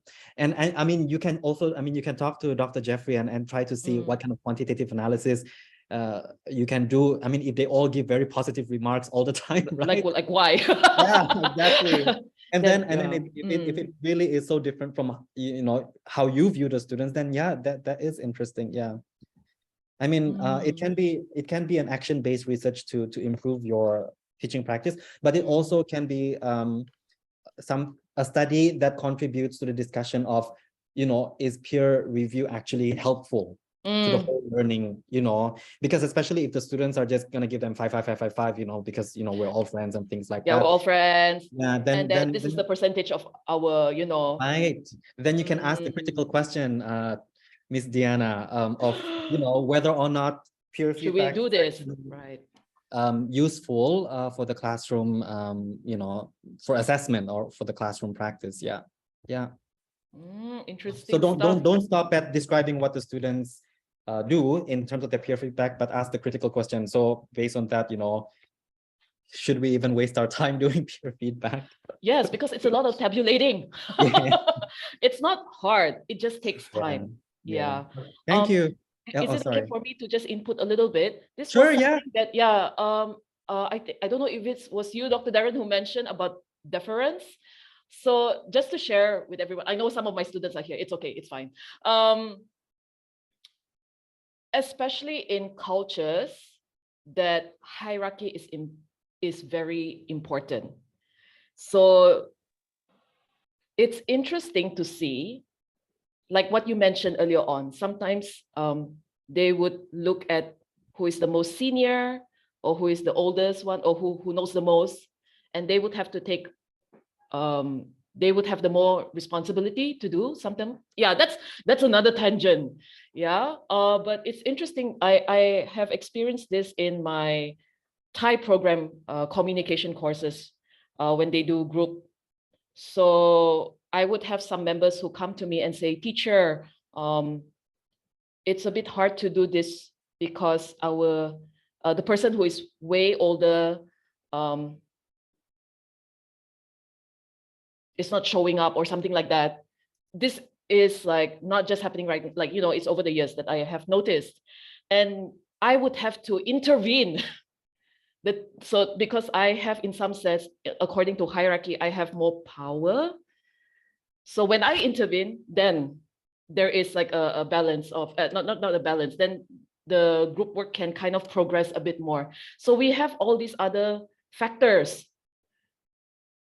Yeah, so I don't know, just that was something, yeah. I don't know, what's your thought about that? No, yes, critical as well. I mean, I hope people understand that critical here is not necessarily negative, okay? Yes, please, but, please, you know, when, make sure that is clear. When we talk Keep about going. being critical, we're looking at the social context, we're looking at not just the surface, but, you know, trying to really understand the essence of what we are observing in the experience. And just to kind of add, what Diana had said, what Mrs. Diana had said is definitely something that people do look at in qualitative studies.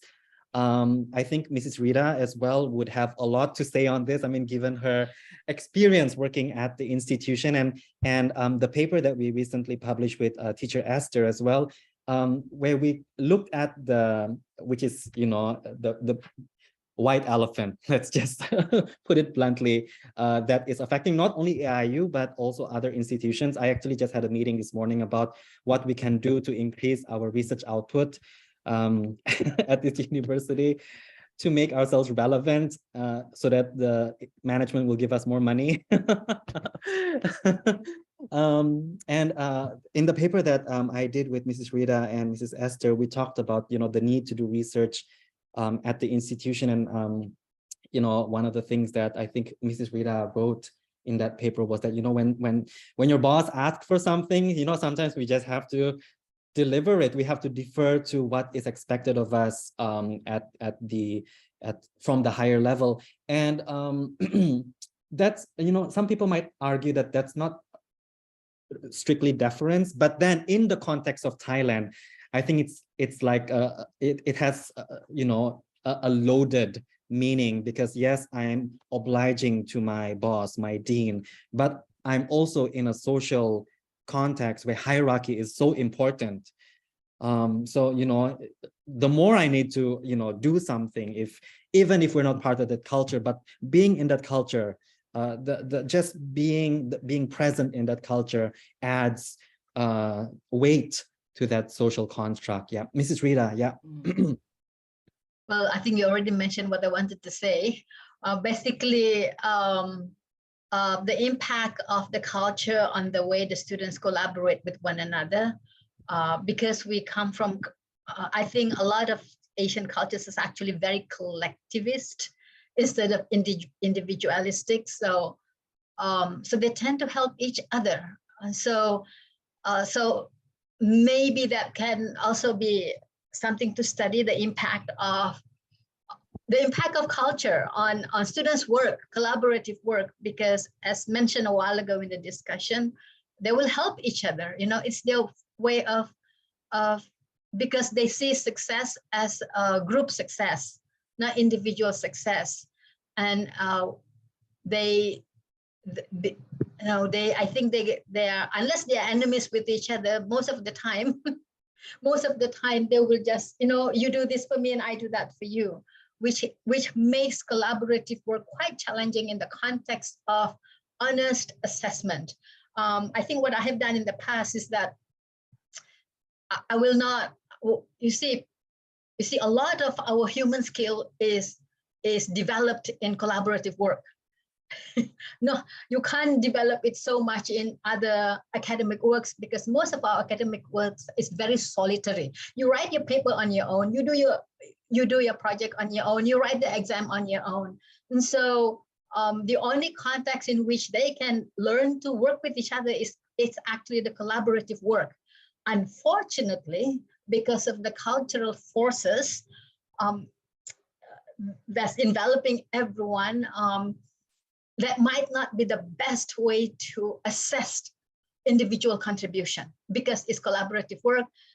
I think students understand that, okay, some people will give more and some people give less. So it's very hard to be fair in collaborative work. First, because we are not there, and secondly, because of the cultural priority to maintain relationship. And I think that can be an interesting study in qualitative as well, examining the impact of culture on students' way of collaborating, let's say in the language class. Yeah, thank you for that, Mrs. Rita. Yeah. In the interest of time, I'm just going to skip a few slides. I'll share these slides with everyone later on.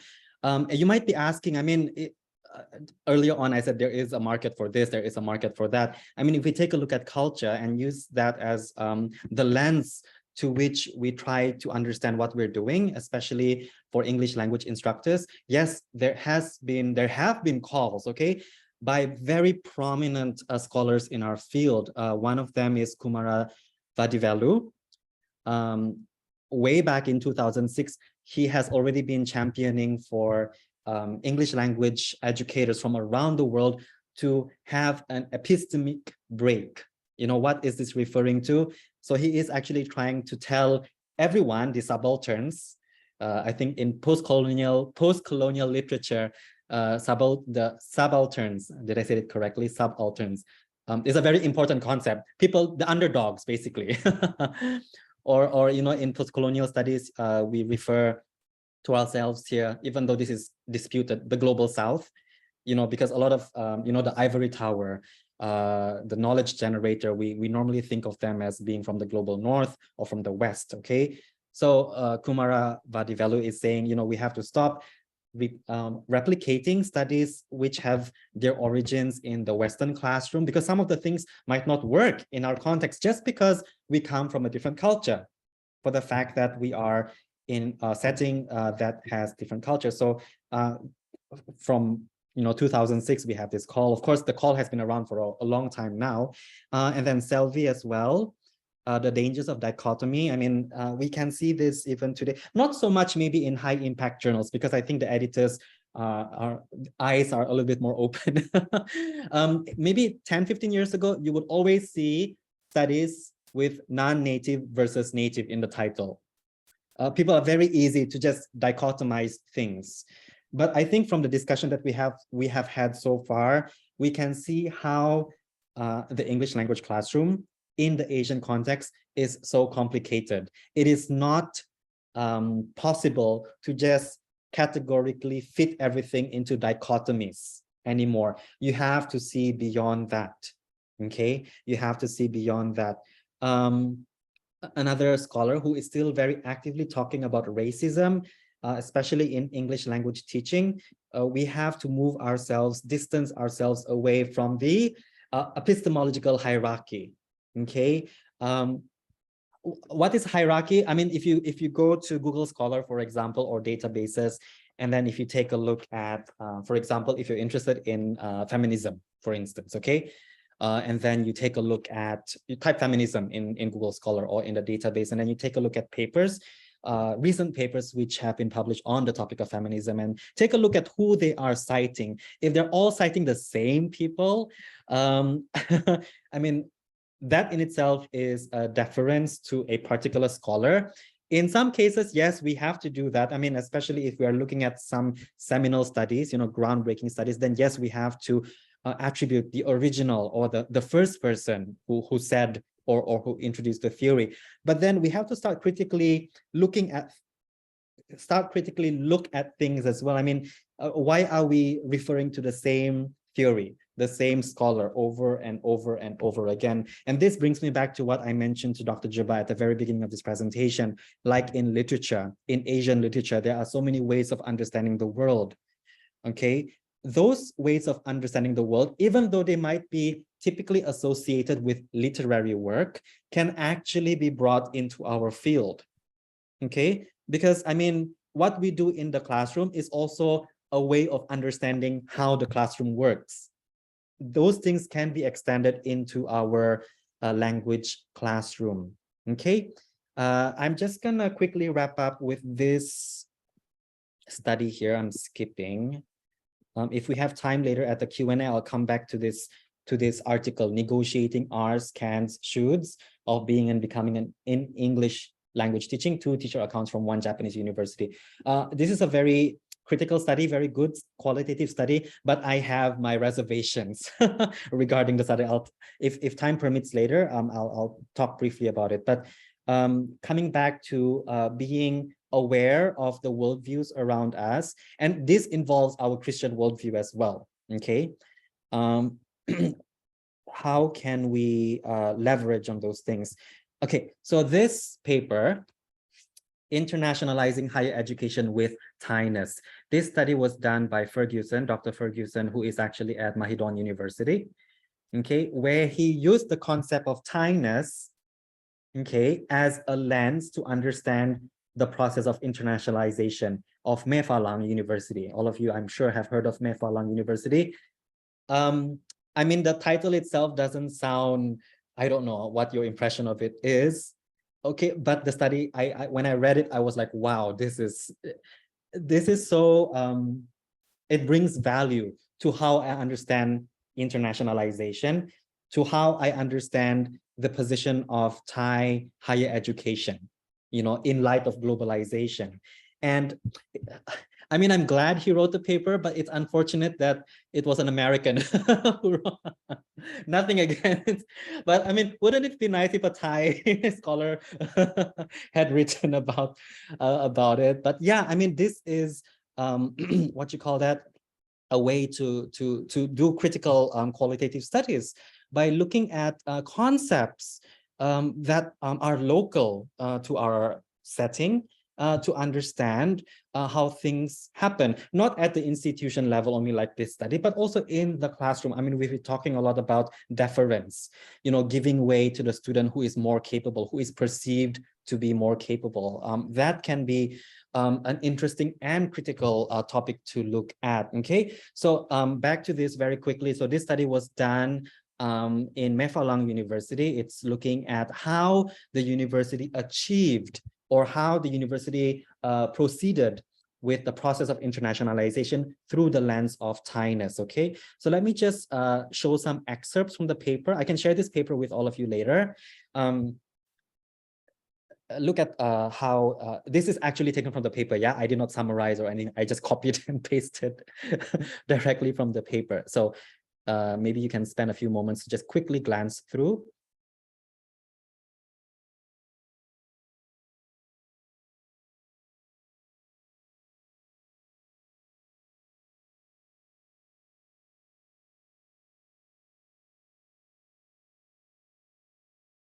Okay, so what Dr. Ferguson did was to talk to the leadership, people, the leaders of the university, and ask them, what does internationalization mean? How do we achieve that, but still retaining our Thai identity? And I think part of the process of internationalization was, I think, converting some programs into full English medium programs. Asking them what that experience was. How does the English language interfere with the local identity, for instance? Because I think, has anyone here been to Me Fa Lang University before? I think it's quite far, right, from the major cities, right? Achan Nakhon. Yeah, it is Chiang Rai. Yeah, Me Fa Lang University is in Chiang Rai. My understanding is it is deeper in the jungle than AIU. I mean, yeah, they're kind of, isolated. Which was another critical point that was brought up too, because then they started questioning, I mean, we're so far from any major cities, then what's the point of having English language programs? And what's the point of internationalization when we're so far away from everyone else? This study was done among the whole university students or in a classroom? No, so this scholar interviewed the leadership. So I think the president, the VPs, the administrators of the university, basically, Dr. Jabba. So like in our context, that would be like an interview with Mrs. Rita and Dr. Dan Wong. And yeah, so in their conception, what is it like for the university to experience internationalization? Yeah.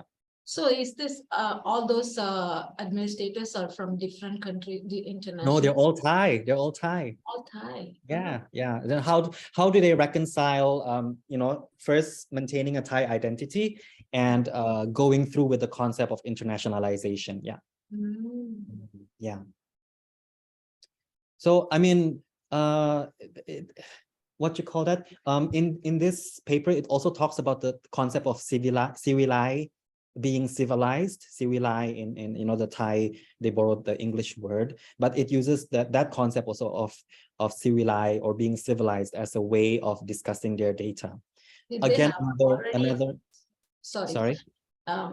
Did he have, this person who researched about already had internationalization, he had a concept in his mind, these are internationalizing and these are Thailand. Is that something that he already had? And then while he's interviewing, he's just coding those things only, something like that? I think he was, so in his paper, if I remember correctly, he started off with how Thailand conceptualizes internationalization from a very broad perspective. So what are some of the educational policies for higher education in Thailand with regards to being international? Okay, so he started off with that, and then he scoped down into a case study approach to look specifically at Mae Fah Luang University and try to see how Mae Fah Luang University interpreted this process of internationalization. And at the same time, being very aware of the local meanings, being Thai, what does it mean? Civili, how does it fit into the whole thing? Yeah. I think this was, it really is an interpretive kind of, it's not even phenomenology. I think it's really open, interpretive, grounded kind of a thing, because there was no coding. There was no explicit coding, Dr. Jabba. No explicit coding. And I think, please don't take my word on this, everyone. Sometimes I think a lot of studies, they don't really care for the coding. Why do I say that? If they did care, let me just backtrack a little bit, yeah? If they did care about the coding, and I see this across different articles. I was annotating a research article in governance and urban planning last night. And the research article also used the same methodology, interviewed stakeholders, especially government officials who approved applications for low-cost government public housing. And, in the methodology, it was written very beautifully, 3 steps. Started off with the interview and then iterative reading, rereading and reading the data, the interview data, and then coding. And then the author said, I came up with like 100 codes. And then from the codes, I was able to draw out like 6 themes or something like that. And as a reader, I was approaching it as a reader, not necessarily a reviewer. I'm like, where are the codes? I want to see the codes that led to the themes. So that I know what is happening. There's transparency in what you are doing. But nowhere in the article, where the author mentions what the codes, of course, I don't expect 100 codes lah, but, give me some. So I know that I have an insight into your work process, but a lot of articles actually don't reveal what the codes were that led to the themes, for instance. Yeah. Same thing like that study we looked at just now for the postgraduate studies. Oh, sorry, not this one. The other one that we didn't get to talk about, translanguaging. So the same thing. Can you see this 1, 2, 3? So yeah, again, I kind of cut out some sentences, words from the methodology part of this paper so that you can really see the steps that the researcher took. Okay, again, it looks very beautiful because it looks very systematic. I did this, I did that, and then I did that. But nowhere in the paper do they show what the codes were before they became themes. So in qualitative studies, there's this whole thing about transparency. You need to be transparent with how you got your themes, for instance. But practically speaking, and from reading research papers that use thematic analysis or content analysis, when it comes to the point of publishing, right, a lot of those things actually cannot be found. Yeah, they don't really show. So that's why I said, do we really need them? Because it seems, from published papers, these codes are actually not revealed to us. So we just have to, take it with a pinch of salt, give the authors the benefit of the doubt that, the codes were actually generated and the codes were, further reduced. I'm using that word in a negative way into themes. Yeah. Okay. Yeah. I mean, the process of coding and thematizing is a process of reduction of data. You're reducing meaning to things so that you are able to cope, you're able to manage, especially if you're dealing with a lot of data. Yeah. But yeah, coming back just to kind of wrap things up, because I think I've gone overboard. Back to this study. Yeah, I think I'll share this with you, but I think coming back to AIU, you do have a lot of things which I think can be looked into. And I think your position as an international university with so many different nationalities being represented there, the context, I mean, you have a lot of things to look at. I mean, the fact that the student body is so diverse, yes, it complicates things because students are not homogeneous, right? They're not just one kind of, nationality. There's from all over the world. But I think we, researchers all of you should really use that to your advantage because it does give you a critical edge over other institutions. I think a few years ago, when we were doing QA report there, I think a few years in a row, I think AIU was leading in terms of the diversity, right? We always did well in that regard. Our student body was always diverse. Yeah, I think we were always competing with Assumption University in terms of student diversity. Yeah, but yeah, I think that can be something to look into. Yeah, I'll just pause here for a bit and give way to the moderator, to Dr. Nakhon. But if you have any questions or comments, yeah, I would be very happy to try to address them. Yeah. Yes, Dr. Nakhon, please. Apologies for going. I think I went 10 minutes overboard over time. The time, yeah, we can take a short break, 5 minutes break, and then we can come back for Q&A session. Do you still have some more to talk, Dr. Darren Lu? I mean, if there are no, if there are more slides, but slides, you want to finish up your slides? Because we have I mean, I would like to. I think what we, I observed that there are also participants who asked questions earlier. Maybe we can open more. Yeah, sure. Questions. Yeah, we can address the questions, and if we have time, we'll go back to the slides. Yeah. Okay. Okay. Okay. Let's take a quick break. Quick break. 5 minutes break. Okay. Okay. Yeah. Let me announce to the participant. Can you please kindly also evaluate the event that I send you the link? Can you please spend maybe a few minutes to evaluate this event?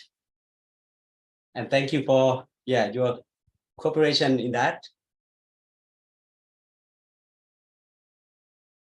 And those who haven't signed up, can you please do so, because we can also give out the certificate later.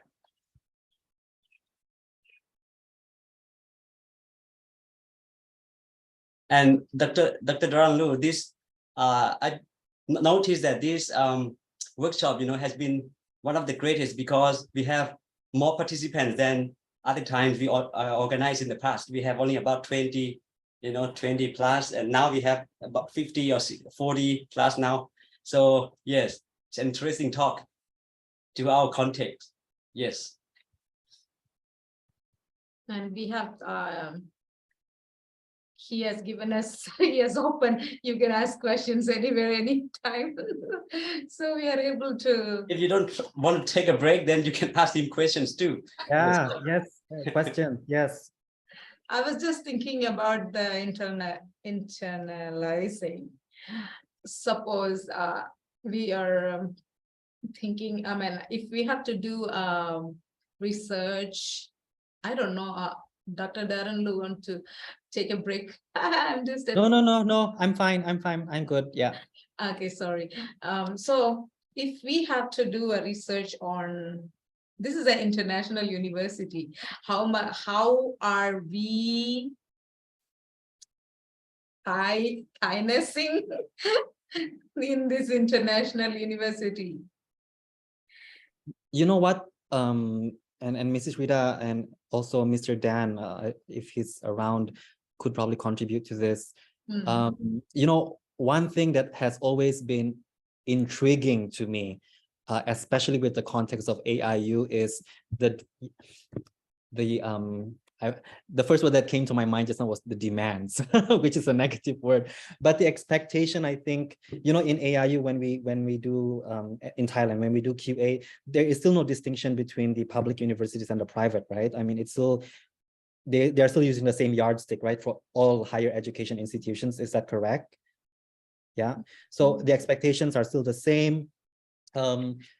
And the position of AIU is that it does not only have to answer to, you know, the Ministry of Education, how many ministries do you have to answer to? Many, right? It's not just the Education Ministry. There are a couple of them, right? Like the Office of Higher Education Commission. That's a different agency altogether, and things like that. Oh, sorry. So you have to, you know, answer to a few people, but also you have to answer to the union, the division, the GC. So you have, that has always been intriguing to me. How do you, is there a, what you call that? I don't want to say compromise, because, you know, when you say compromise, especially in terms of our religion, that means giving up on a few things. And I don't think that's the right approach to look at things. But, you know, how do you work those two? Two is a dichotomy, but how do you work those expectations?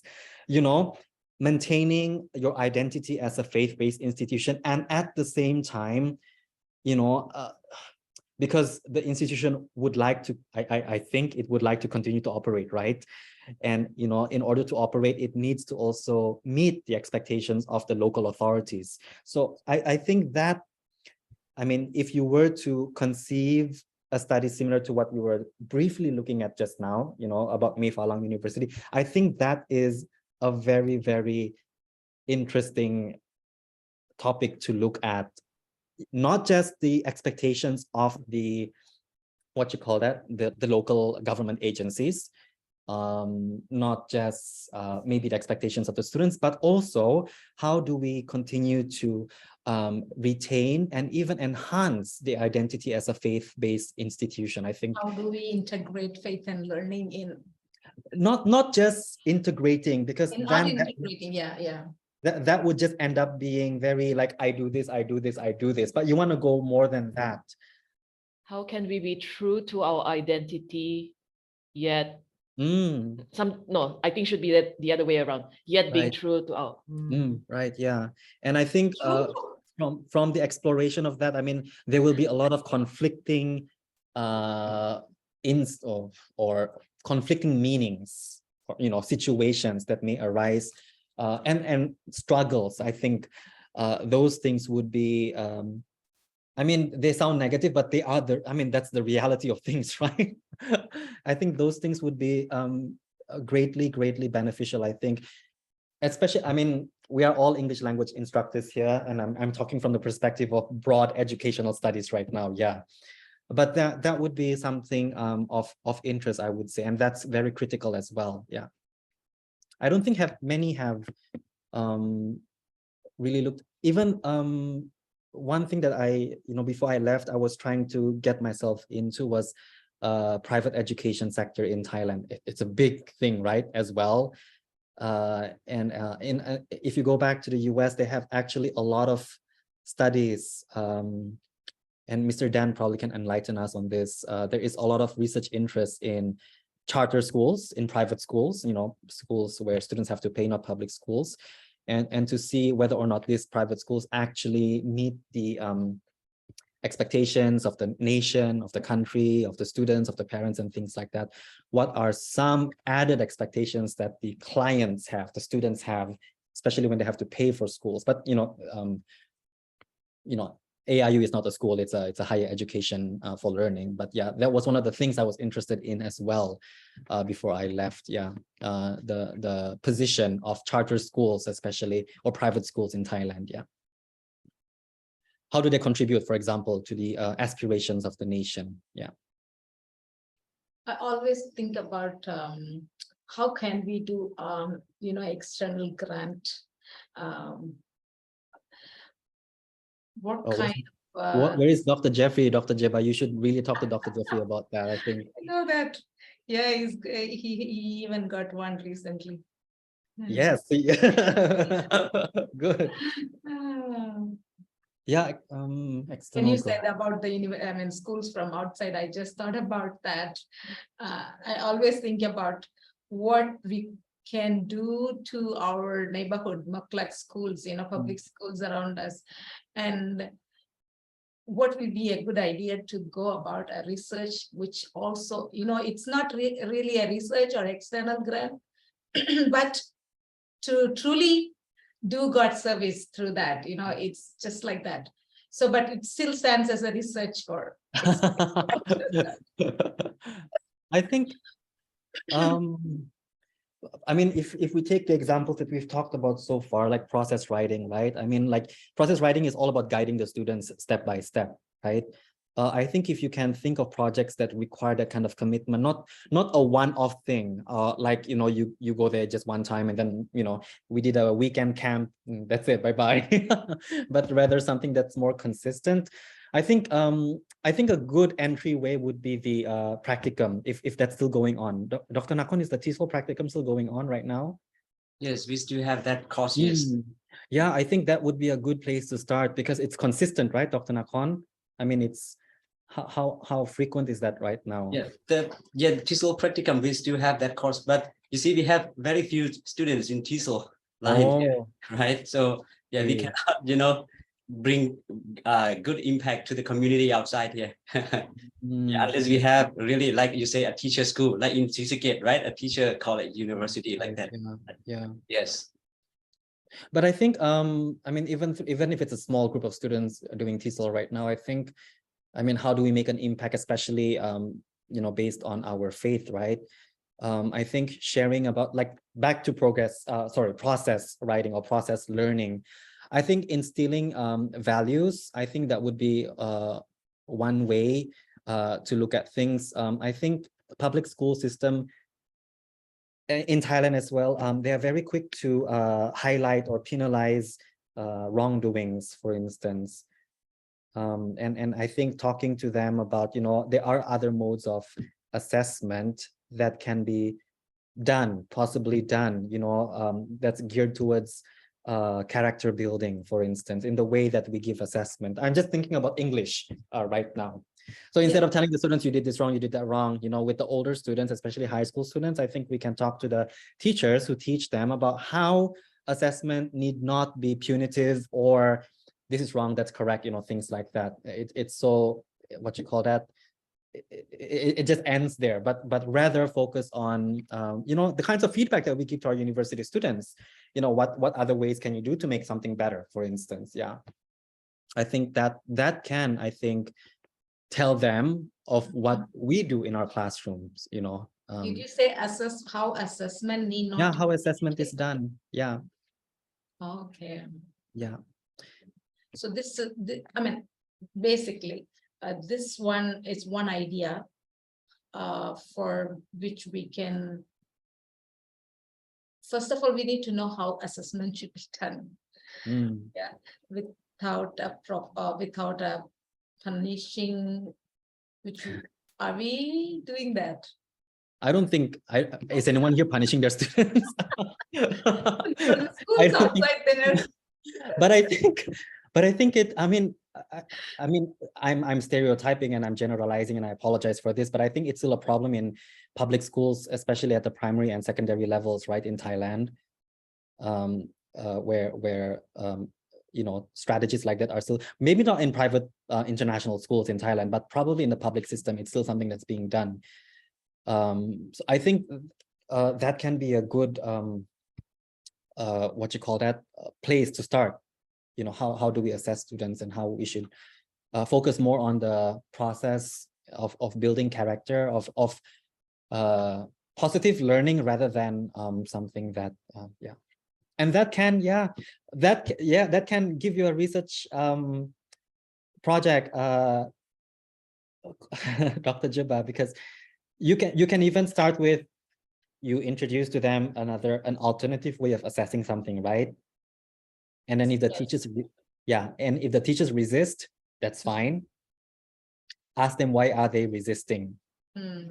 I mean, if it doesn't work out, they refuse the assessment plan and things like that. And when we talk about assessment, it can be as small as an assessment for like an activity in a lesson. It shouldn't even, it does not need to be an assessment for a high stakes, you know, thing. It can be something that they do in class. And if they resist, which is fine, you know, why do they resist? I mean, what are some of the reasons for their resistance?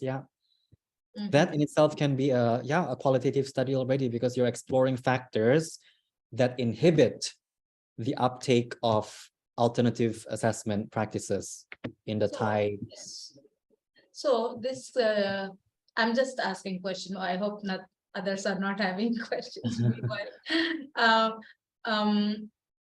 Should this research or study involve many schools, or just few schools, or I think, for example, public schools, I consider in my mind there.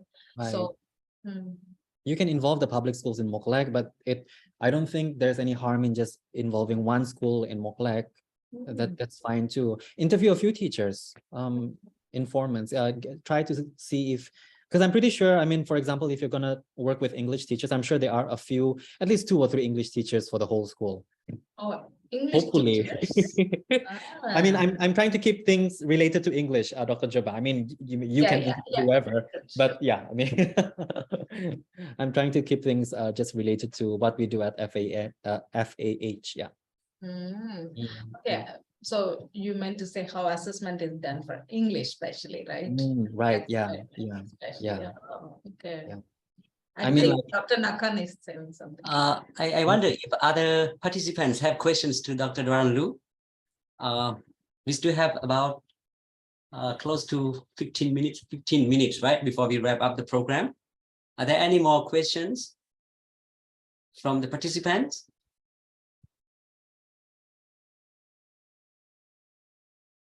If there is no questions, Dr. Ru, you want to continue? You said you have a few more slides, right? Or not? Yeah, sure. And probably the slides can also, what you call that, generate some questions. Okay. So I think, yes. We are right now, a top tip when it comes to publishing.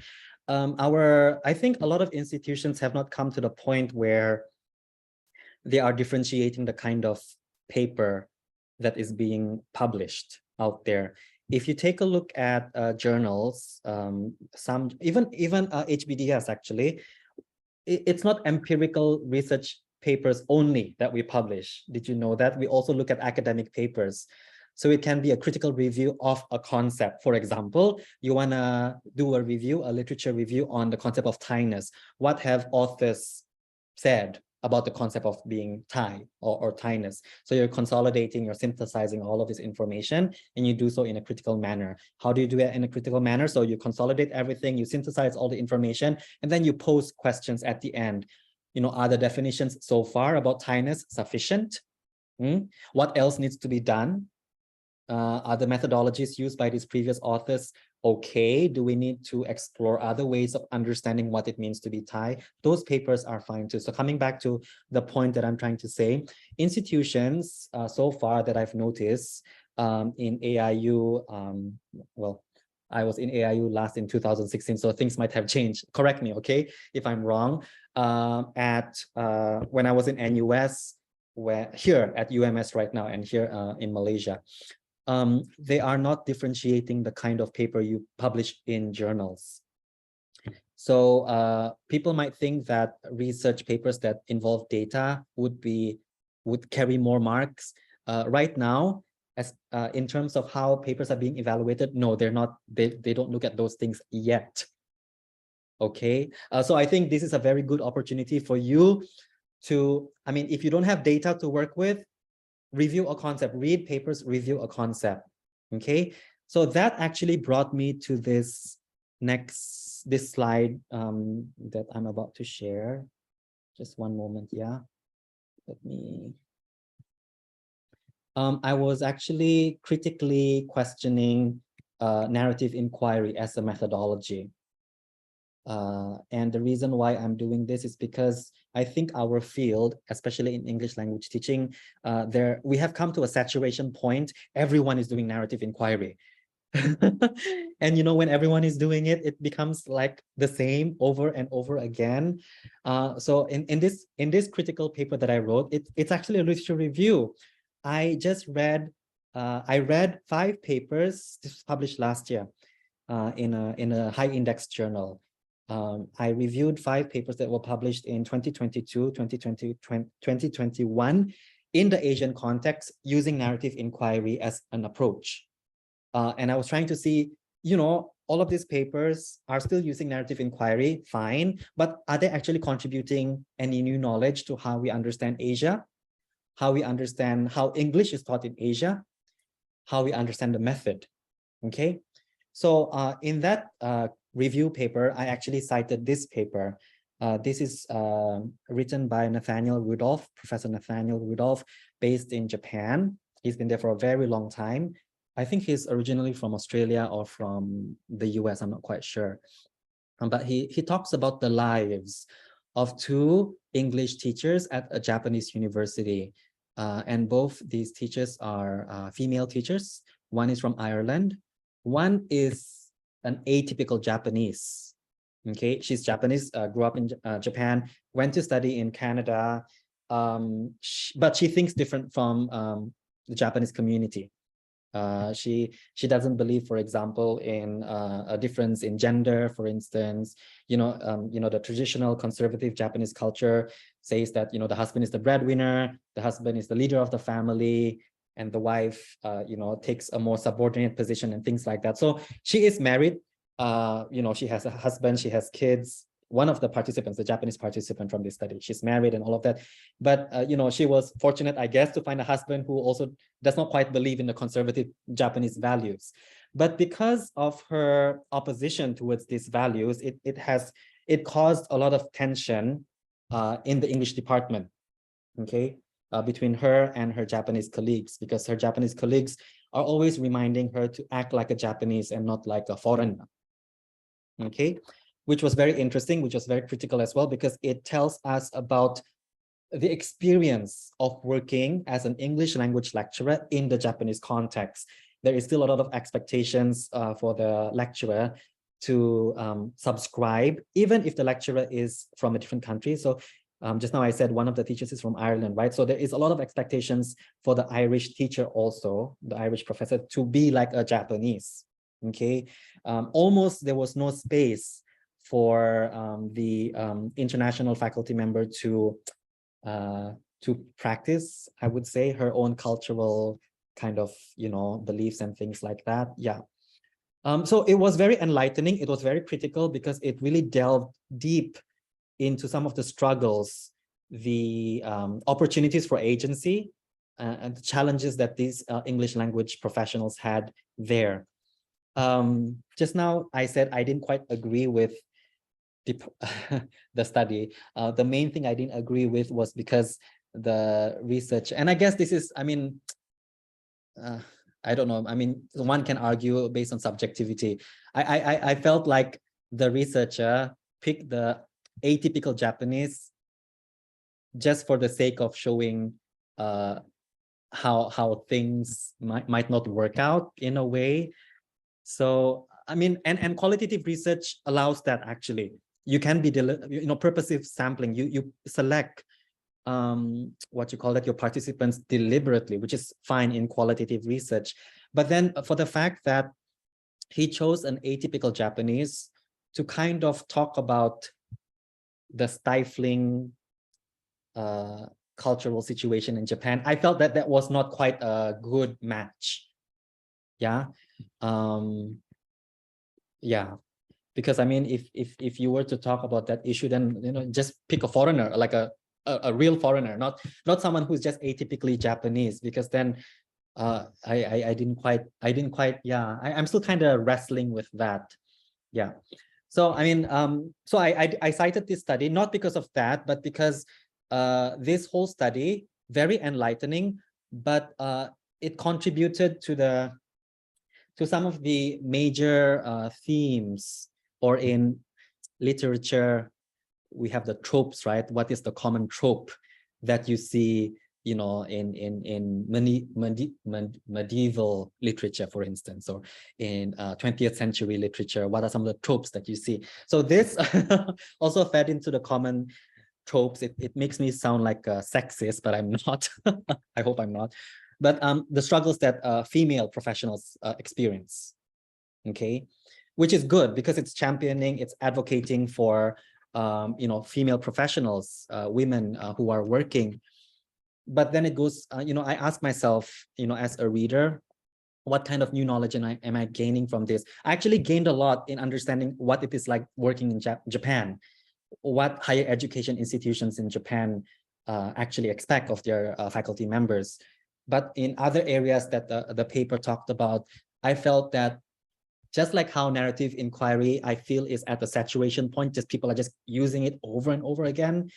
The same thing with, the struggles that, for instance, the Irish lecturer face. I mean, of course, Mr. Dan would have a lot of things to say about that, right? I mean, adjusting to Thailand. But I mean, the experience is well told of. Yeah. I mean, so if you want to make a new contribution, a critical contribution, I think we should focus on other things. I mean, that's why I brought up, the intersection between meeting government expectations and being a faith-based institution. How does that work? I think that's very interesting. I think in the broad field of English language research, we don't really have anything on that yet. It might be a different case in America, though, because I think they are quite strong in that regard. They have a lot of research going on, not just in faith-based institutions, but also in other kinds of institutions like private institutions and things like that. But that has not caught up yet here, I think, at least in our region. Yeah. Yeah. So narrative inquiries are done in first person, yeah, writing. Yeah, I mean, it's the researcher retelling the story of whoever is being yeah. If you want, you can do a first person too. Use autoethnography, Dr. Jabba. I have a paper that I submitted last year, I think. It was one that I wrote during COVID. People had I think during COVID, when we were all in lockdown, we thought, oh, I have so much time now to write stuff. And then you overcommit to so many things, and then you get stressed out. So that happened to me. I was keeping a teaching journal when COVID started and when we first went online, because I was stuck in I was living by myself. I was stuck in my apartment. Singapore was very, very harsh they were very strict. You can't leave your house, basically, to put it very bluntly. I think in the at the height of COVID, only one person was allowed to leave the household for groceries and things like that. You're not supposed to go out if you don't have to. So I was stuck in my house by myself. So I was journaling a lot to just kind of, to get some dialogue going on in my head before I go crazy. So I kept a journal for 2 years. with no intention to publish or to do any research, but just to, I think, keep my sanity during that very trying time for all of us. But you know, after I moved here to Malay, moved back to Sabah to be closer to home, I was like, oh, maybe I can draw some things out from it, and I was able to. So I use autoethnography, which is basically writing from the first person. I was doing research from the first person's point of view about my experience of dealing with technology. So what NUS did, they are blessed with a lot of money, but that can be a problem as well, because, you know, they said, okay, we have to help everyone. So they started procuring all of this software and making us use all sorts of things. So all of a sudden you have like 10 different software that you have access to, good. But then, you know, you're using this software for that, you're using this software for that. It's not only confusing for you, the teacher, but it's confusing for the students, and the students complain. They started saying things like, can't we just use one, you know, for everything? And now you have 10 that you want us to use for different things. We can't keep up. So I guess I wrote all of those things down in my journal. So I extracted those things, those reflections that were specifically on how I was struggling to keep up with the different software that were being thrown at us. Yeah, we were the guinea pig, actually.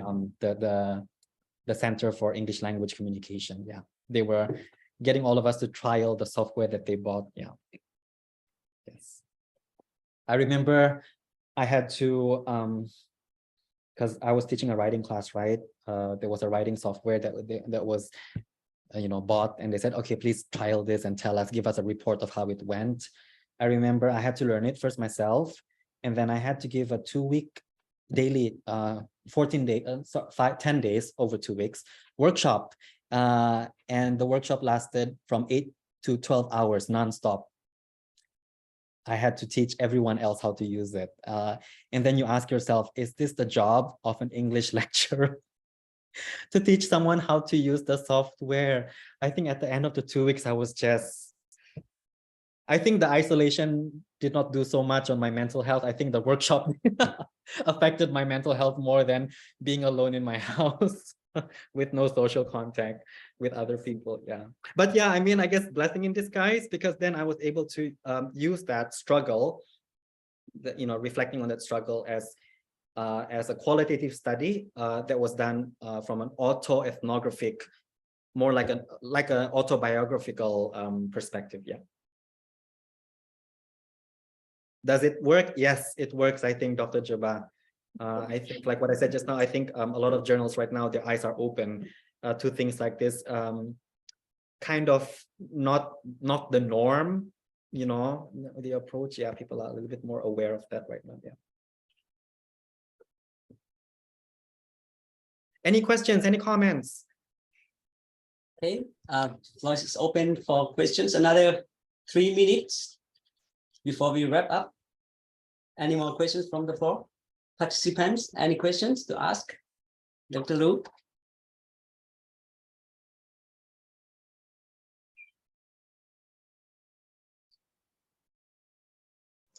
No Maybe I would questions? just a comment. Okay, you know, Dr. Darren mentioned a while ago of the expectations that we have that is being placed on us by different organizations, you know, the government and the church. And it's true that's a very difficult tension that we need to deal with. And from personal observation, it's very hard to serve two different masters. There has to be some form of a decision to be made and what we can let go and still functioning in a way. I mean, I've already struggled with that, so I understand very well when, I mean, when Dr. Darren mentioned that, and I said, well, I've been through that. You know, for instance, what do we emphasize on research publication or evangelism, for instance, reaching out to our students, visiting with our students in the dorm? You know, I think ultimately that will have to be decided by our worldview. You know, if faith is our worldview, and that will be the priority in our decision making. But I was also thinking about how can you make that study English, you know, or arts and humanities, because obviously it's very easy to do that from a perspective of a leadership. I mean, leadership perspective, like administrative perspective. But what if you're an English teacher? What kind of tension can you address? Probably you can look at it from the curriculum point of view. Like for instance, literature, you know, like in literature, I must say, some of the literatures I've studied before, I actually was very discouraged by them, you know, because, you know, like certain narratives in literature, you know, like they were not encouraging at all. I think maybe because it's very humanistic. It reveals the worst of humanity, some of them, but not all of them. So when we decide what to teach in literature, for instance, what is our guiding values? Are we just going to list whatever is considered great literature pieces, or maybe a Christian teacher will be selective, for instance? Maybe that would be a way of looking at it. But it's the same thing with reading as well, in reading classes, because in reading, what are the topics that will be considered appropriate to faith-based class, for instance? In writing, what topics, what kind of discussion, what kind of things can they talk about in class, I mean, in writing classes? So maybe you can look at that tension from that perspective. That's an idea, you know. Oh yeah, I agree with Mrs. Rita. The decision-making process that happens in your classroom, even selecting which reading the students, that, yes, I'm sure it's deliberately done among, you know, all of you in your classes. Yeah, that in itself, you know, capturing that process, reflecting on that, that can be a topic, a paper worth looking. Yes, it can be. I remember doing this in moral and ethical values in literature for our senior students who are soon leaving the school for maybe job and all. I really kept that in my mind, not really stuck to the literature part, but what values you will carry from here to the place of work. But yeah, maybe, I mean, something that all of us, even I have to remind myself, I mean, sometimes we shouldn't be, what you call that? I don't want to be too enterprising as well, looking for every single opportunity. And then, because then it kind of makes me question my intention to be an educator. What are my values in teaching? I mean, it cannot just be, I want to be able to get data for research, But at the same time, I think, I mean, there are some parts of our teaching lives where we have to be, I think what I said just now, we have to be strategic. I think like what Diana shared about, the peer review feedback exercise that is being done. If any of you here keeps a daily reflective journal or a teaching journal, I mean, not for the purpose of doing research, but then probably there will be some things there that you can draw out that can be the starting point. If not the data itself, the starting point to examine something. Yeah. I think those things would be interesting. Like what Mrs. Rita said, the decision-making of each teacher, that is still a topic that a lot of journals are looking for, actually. What goes on, not in the classroom when the teaching and learning is going on, but what happened, the planning, the thinking process. Journals are interested in that, yeah. Because, they want to see how you prioritize things, what all of those things are of interest to other people, yeah. Because it feeds into bigger concepts like teacher cognition or values in education, things like that, yeah. Okay, are there any more questions? If there's none. Just, sorry, Dr. Darren mentioned, he said, we don't want to be too enterprising. But probably we can put it this way. Let's just be sensitive to opportunities, right? Recognizing recognizing what we can do, you know. So whenever there is a possibilities, why not? Okay, so it's not, but it's not at the expense of the quality of education. I know if we can integrate, then why not? That would be great. My topic was moral and ethical values, so it goes well with my idea of, you know.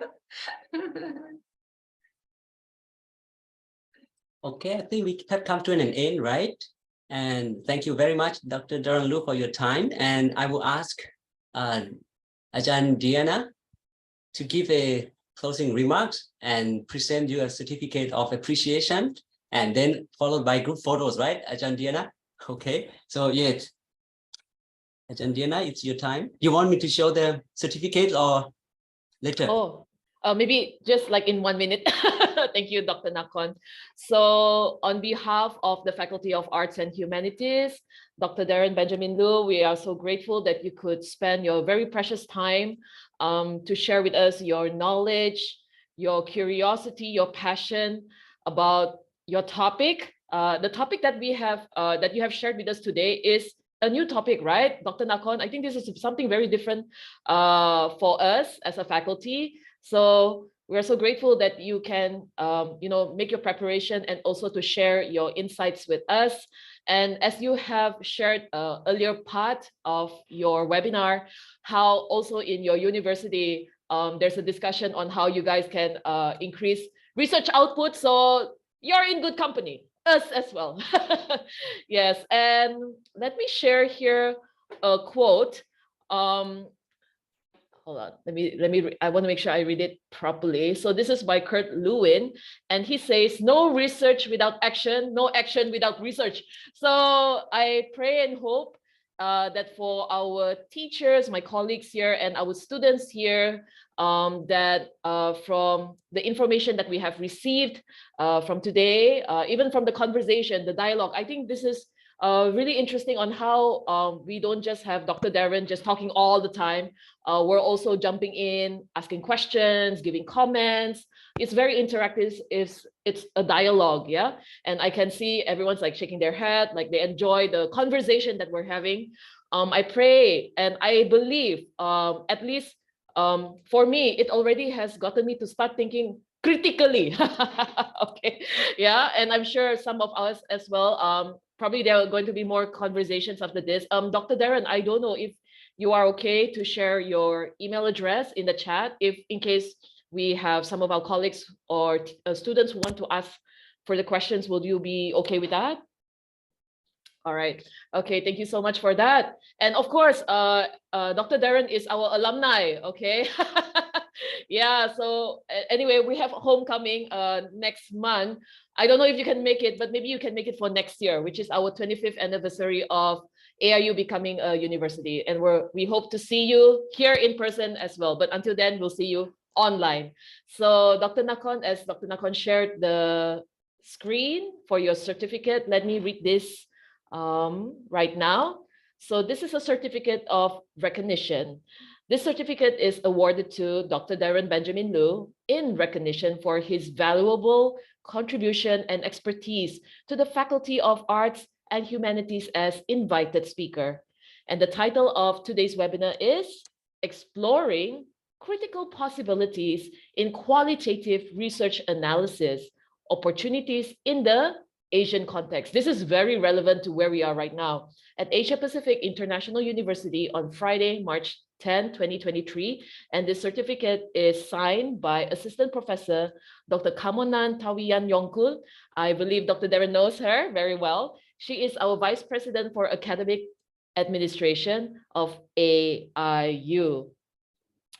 So that is it for now. And as Dr. Nakon shared, let us take a group picture and I'll be the one handling the screenshot, okay? I would like to invite everyone to turn on their cameras right now. We have 31 participants. So we have like, how do I say, 2 windows? Does that make sense? So I'm just gonna ask you to just keep smiling until I say stop, okay? All right, let me move my caption here. All right, so please turn on. You can see, Dr. Darren, that some of us are traveling back to campus.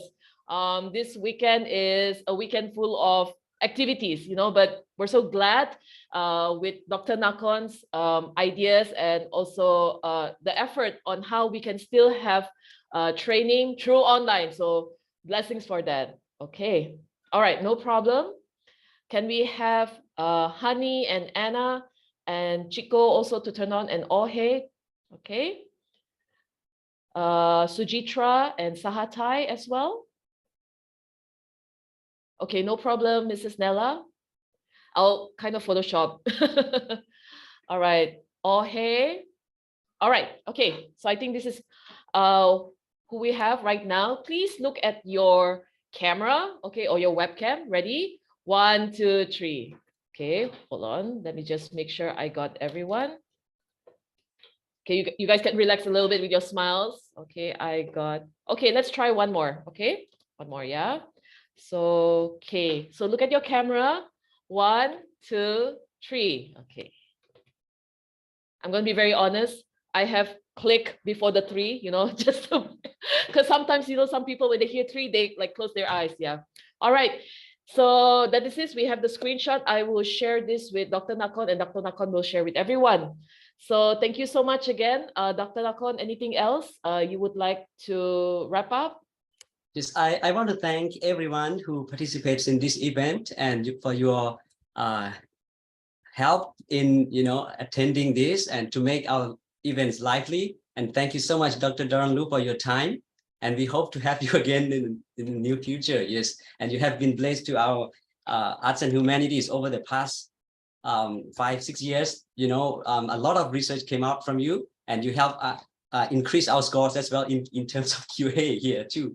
Yes, so yeah, so we will contact you, yes, in case we need help. And of course, I think arts and humanities just still need your help too from time to time. Okay, once you, yes. So yeah, thank you for leading us this morning and giving us an insights, the message that you shared with us here. I think we can apply it and we can try out. And I also encourage those who, haven't done anything yet. Maybe you can think of what you can do from now on, since it's a requirement, like we have to, meet these requirements as a teacher in the university. Research is unavoidable, I believe. And so you can see from Dr. Darren Lu's CVs a while ago, he produced so many. So we can, get inspired from him and ask his advice too.